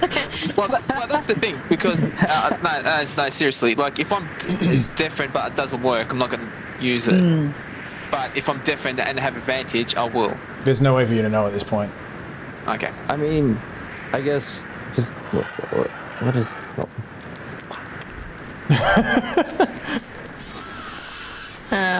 Side note. if Yeah, the I'm thing is, hiding, you gotta hear the song for it to take effect. That's the thing. So if you're deafened, you can't hear at all. You can't have this conversation during the battle, though. What were you going to say, Alina? because I was hiding, did I have advantage for future for sneak attack? When were you hiding? When I went up there, I said I'm stealthing and hiding below this wall, and then if anything comes down within range, I release my attack. So did you make a stealth check for that? Like, did you take the hide action? I don't remember. Yeah, sorry, I don't remember you doing that. It's okay. No, I'm just checking for future. That's why I was asking if I'm stealthing. I get. Yeah. What was the result of the stealth check? I just don't remember. I don't remember either. I mean, it kind of like landed above you. It saw you. It like flew down next to you. I mean, it attacked you. Yeah, it's interesting because it came near you. Yeah. It's okay. I was just wondering the hiding part. Does it get sneak if I'm hiding? I actually don't know if you get advantage when you're hiding if something attacks you. I mean, how did it because it knows you're there, you know what I mean? I'm gonna have to look into that. Okay, just wondering. Yeah, it's a good question. Okay, but it is now your turn. Perfect. I'm gonna attack it with booming blades.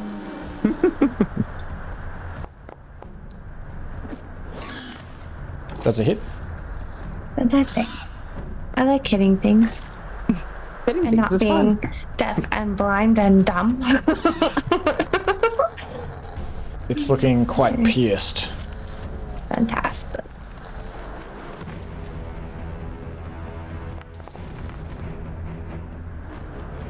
Alright. I'm just gonna bonus action move away.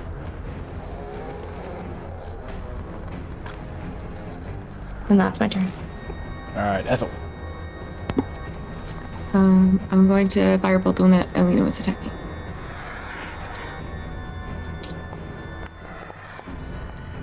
That's 16? a hit. Yep.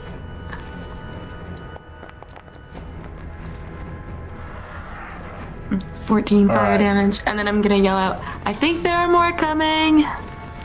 It goes up in flames, and as it falls down to the ground, also this thunder kind of double kills it. Alright, Luna. Just help action again on the one near Kensei. This one in here. Okay. John Lamore. Continue counter charm. Alright, Batcat.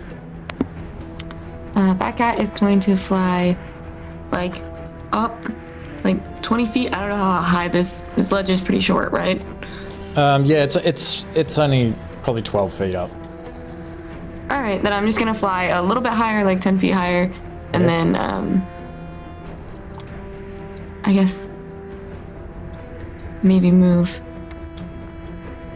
this way a little bit. Just to start to get a little bit of a better idea of what's going on. Alright, Lulu. And that's it. Lulu is here and overcome by bloodlust. Ooh, sorry, that wasn't the attack roll with advantage because of help action. That hits. Nice.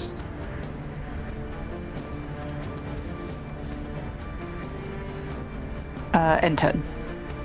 Oh, it was the 3 the damage. Oh yeah, I accidentally rolled it. Sweet. Okay, this one is going to... it just turns around and it's going to... Well... Okay, it attacks Lulu.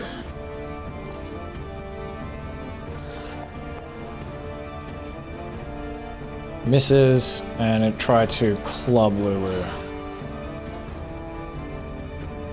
Misses. Alright, Kenway.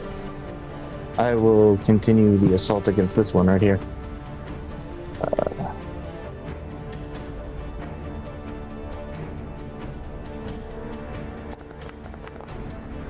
That's a hit.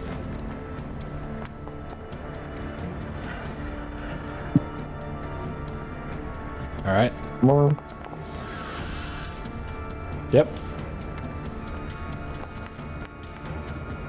That kills it. It just gets bludgeoned in the head and just like falls down these rocks and just lands on top of that other one that's still like burning. Sets it on fire as well. And survive. So I'm going to move up there, and as a free action, I'm going to move the cold man over here, and I am done. That's all I'm going to do. All right, Mahkah. Mahkah would like to thorn whip this one. Ooh. Okay. Attack.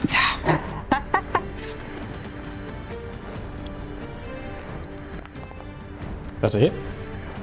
Nice. And drag it 10 feet closer to me. All right.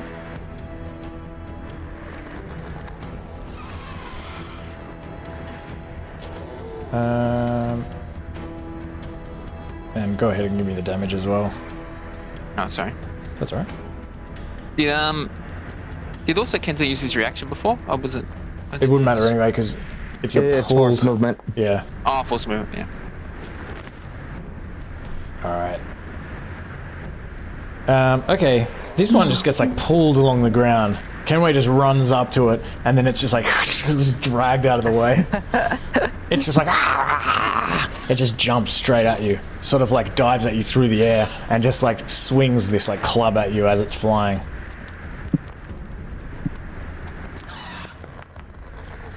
Misses. It lands on the ground, tries to claw you. Oh man, these things are fucking useless. Okay. This one up here is just going to try to claw at the cold man. Mm-hmm. Just it? Finally. All right. And then it is, yep, it'll just fly down here and try to club Kenway. It's not going to hit twice, that's for sure. All right, Alina. Sorry, my foundry crashed again. Oh, lame. Okay, I'll come back to you. Yeah, Oh, no. yes. No, I'm good now. Okay. It was just took a second. I needed to see. I'm going to attack this one here with booming blade and my short sword. Yep. Stick. Okay. Oh. I'll just do the sneak and then booming blade. It doesn't quite kill it yet, but this probably will. Yes, dead. Fantastic. And I'll tell Mahkah, like, that'd be a good combo for when they have booming blade on them. If you force move them, it'll trigger it. And that's some nasty damage. All right, Ethel. Can move 5, 10, 15, 20, 25, and then firebolt deck.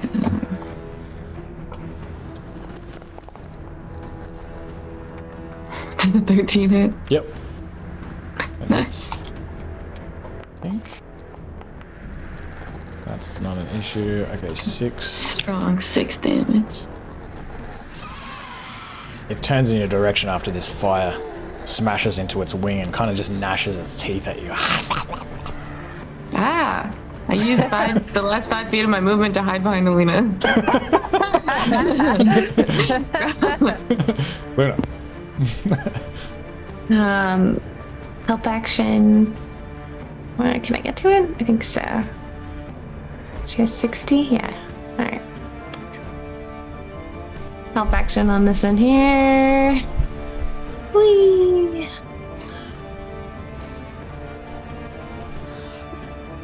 Did she move? Oh, okay. It's on the Sorry. mall. I was Sorry. like, did I crash? Sorry, my bad. It's okay. I thought I crashed. Continue counter chop. All right. Batcat. Batcat is going to just move over this way a little bit. All right, Lulu. Lulu will stay where she is. Kenway. And Mahkah I next. will continue the assault. Vanish is the help action. Yep.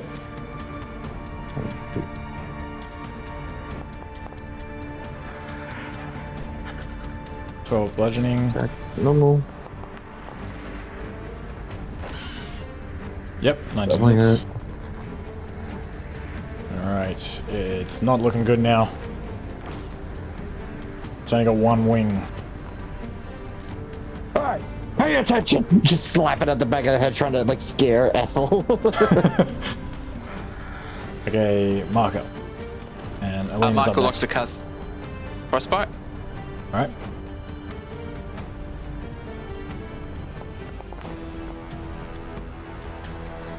Seven. Oh, sorry. Oh, and it's unsafe. Nice. Okay, the 7 is enough to take it down. Nice. It just freezes where it's standing.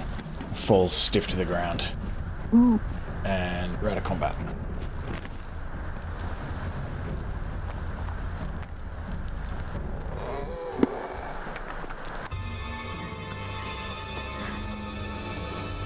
Alrighty then.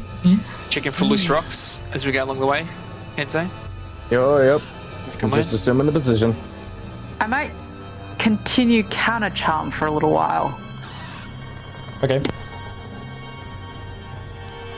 How long does it last for? Just curious. An action. Yeah, like 1 round. So 6 seconds. So you're just sort of strumming your lute and like singing as you're walking I along? mean, it also includes words of power. Okay. So in this situation, I think I would have the foresight to just say words loudly rather than sing. I think words of power sound to me like words of power. Yes, yes. So I'm going to say that it is making quite you can hear it echoing off these rocks as you move along. Okay, maybe I won't do it. I'm gonna stop. Okay. I didn't mean to say you can't do it, but you just would hear it echoing off these rocks. Yes, yes.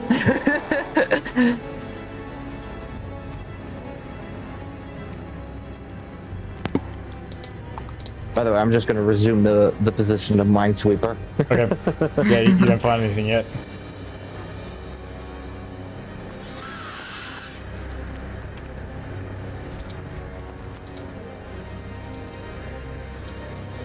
Ooh, a fork in the road. I saw that, but I don't know if it's officially a fork. Fork? There's a utensil joke in there somewhere. I'm just getting sleepy. Fork in the road? Someone pick it up. We can visit. I get just some.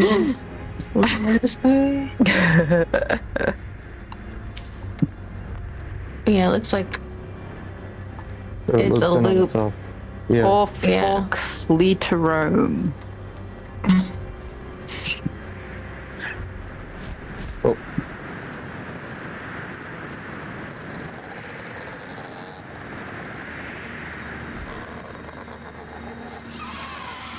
These are really creepy noises. Oh, you might be yeah, getting it's like somewhere. Jurassic Park meets like Zombies? yes. Almost kind of like meets like clickers from Last of Us almost. a Oh little bit. fuck! I fucking hate clickers. Don't talk about clickers. That stresses me out so much. You just gave me so much anxiety tonight. Fucking. All right. Adrian, you know what you must do for later encounters. Do not. Not be friends. I'll be like, and earphones out. Oh, nothing. I'll just also say that as you come along here, Kenway, because you're up front again, you see a few feet ahead of you a boot, just a lone boot lying on the ground. Is someone being disrobed here? Or- I love mountain. I mean, I heard being like knocking your socks off, but this is the first time I found a boot. I just gestured towards John Lamar. Do I recognize the boot? It is clearly a very large human's boot, or like a large humanoid's boot. Is it like my size? Oh my god, we're gonna wear one goddamn boot. It's approximately your size. If I find the other pair, finders keepers. No shoes on the mountain yet. Is it a magical boot? You don't get the sense from looking at it that it's magical. Nothing in particular about it gives you that vibe. Ethel, is this boot magical?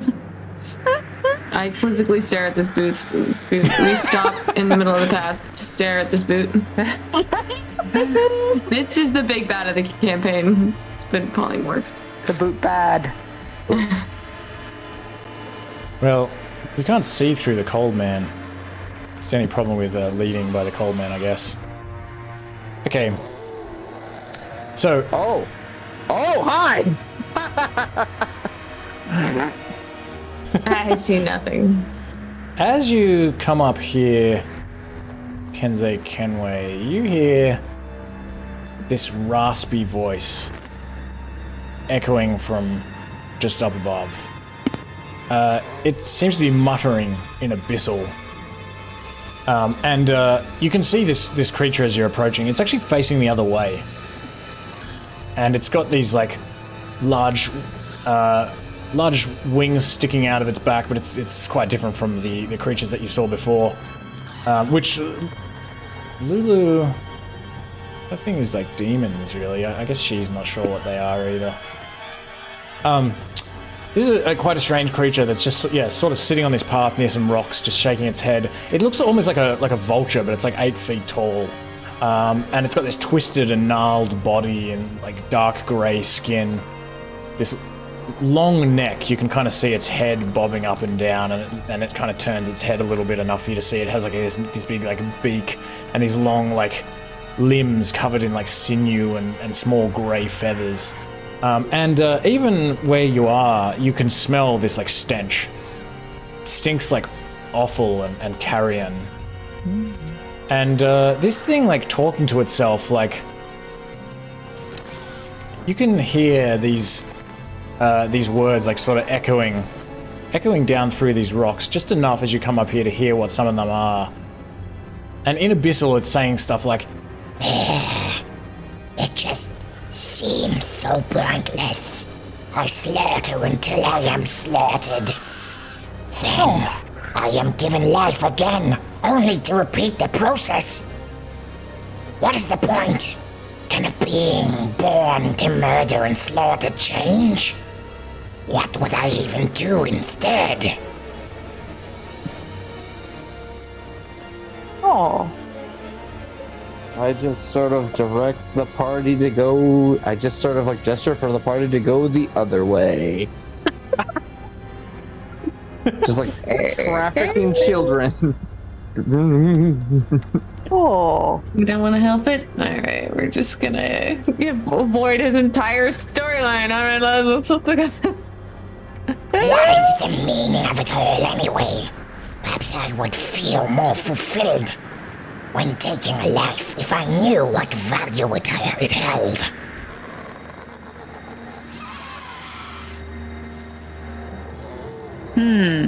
I'm usually the one to poke the bear, so I'm not touching shit here. This is death zone for Alina. I'm minding my business.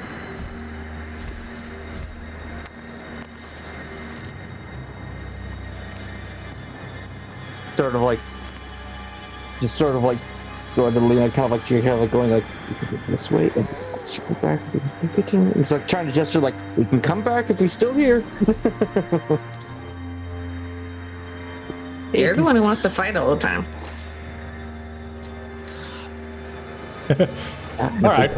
Well, maybe let's leave it there at this decision point. That's fine. And we'll see what you do next week. I feel bad for him. Being to not be like, attack him right now. Yeah. We're gonna walk up as like, what's the point of slaughter? And then we walk up as like, well, you could do it many different ways. Yeah. I'm hungry. And it will just turn to attack as like, yep. Hilarious.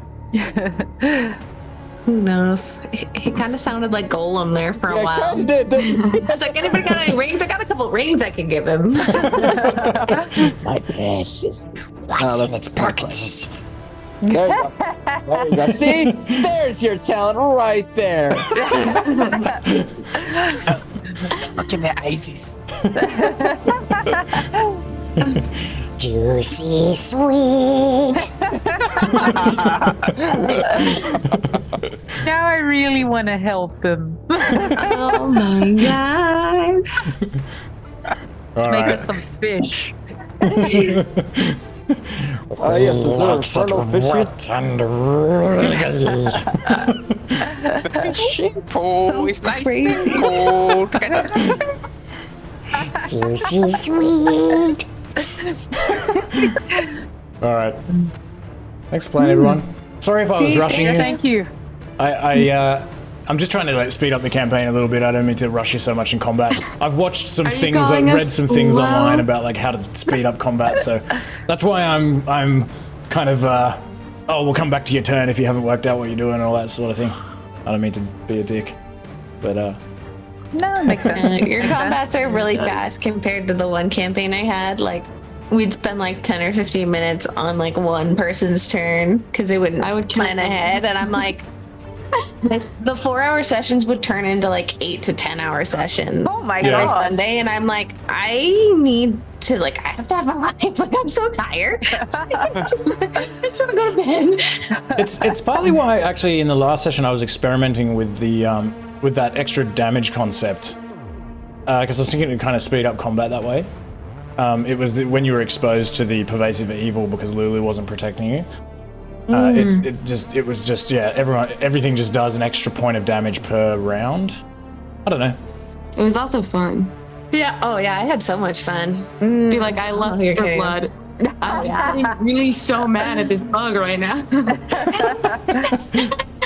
It's great for like the multi attack like builds, but if you're like, but once you get like the fifth, but it's gonna suck when those type of monsters that can do multiple attacks doesn't care what damage they have, but if you have like a +5 damage modifier, we all getting fucked.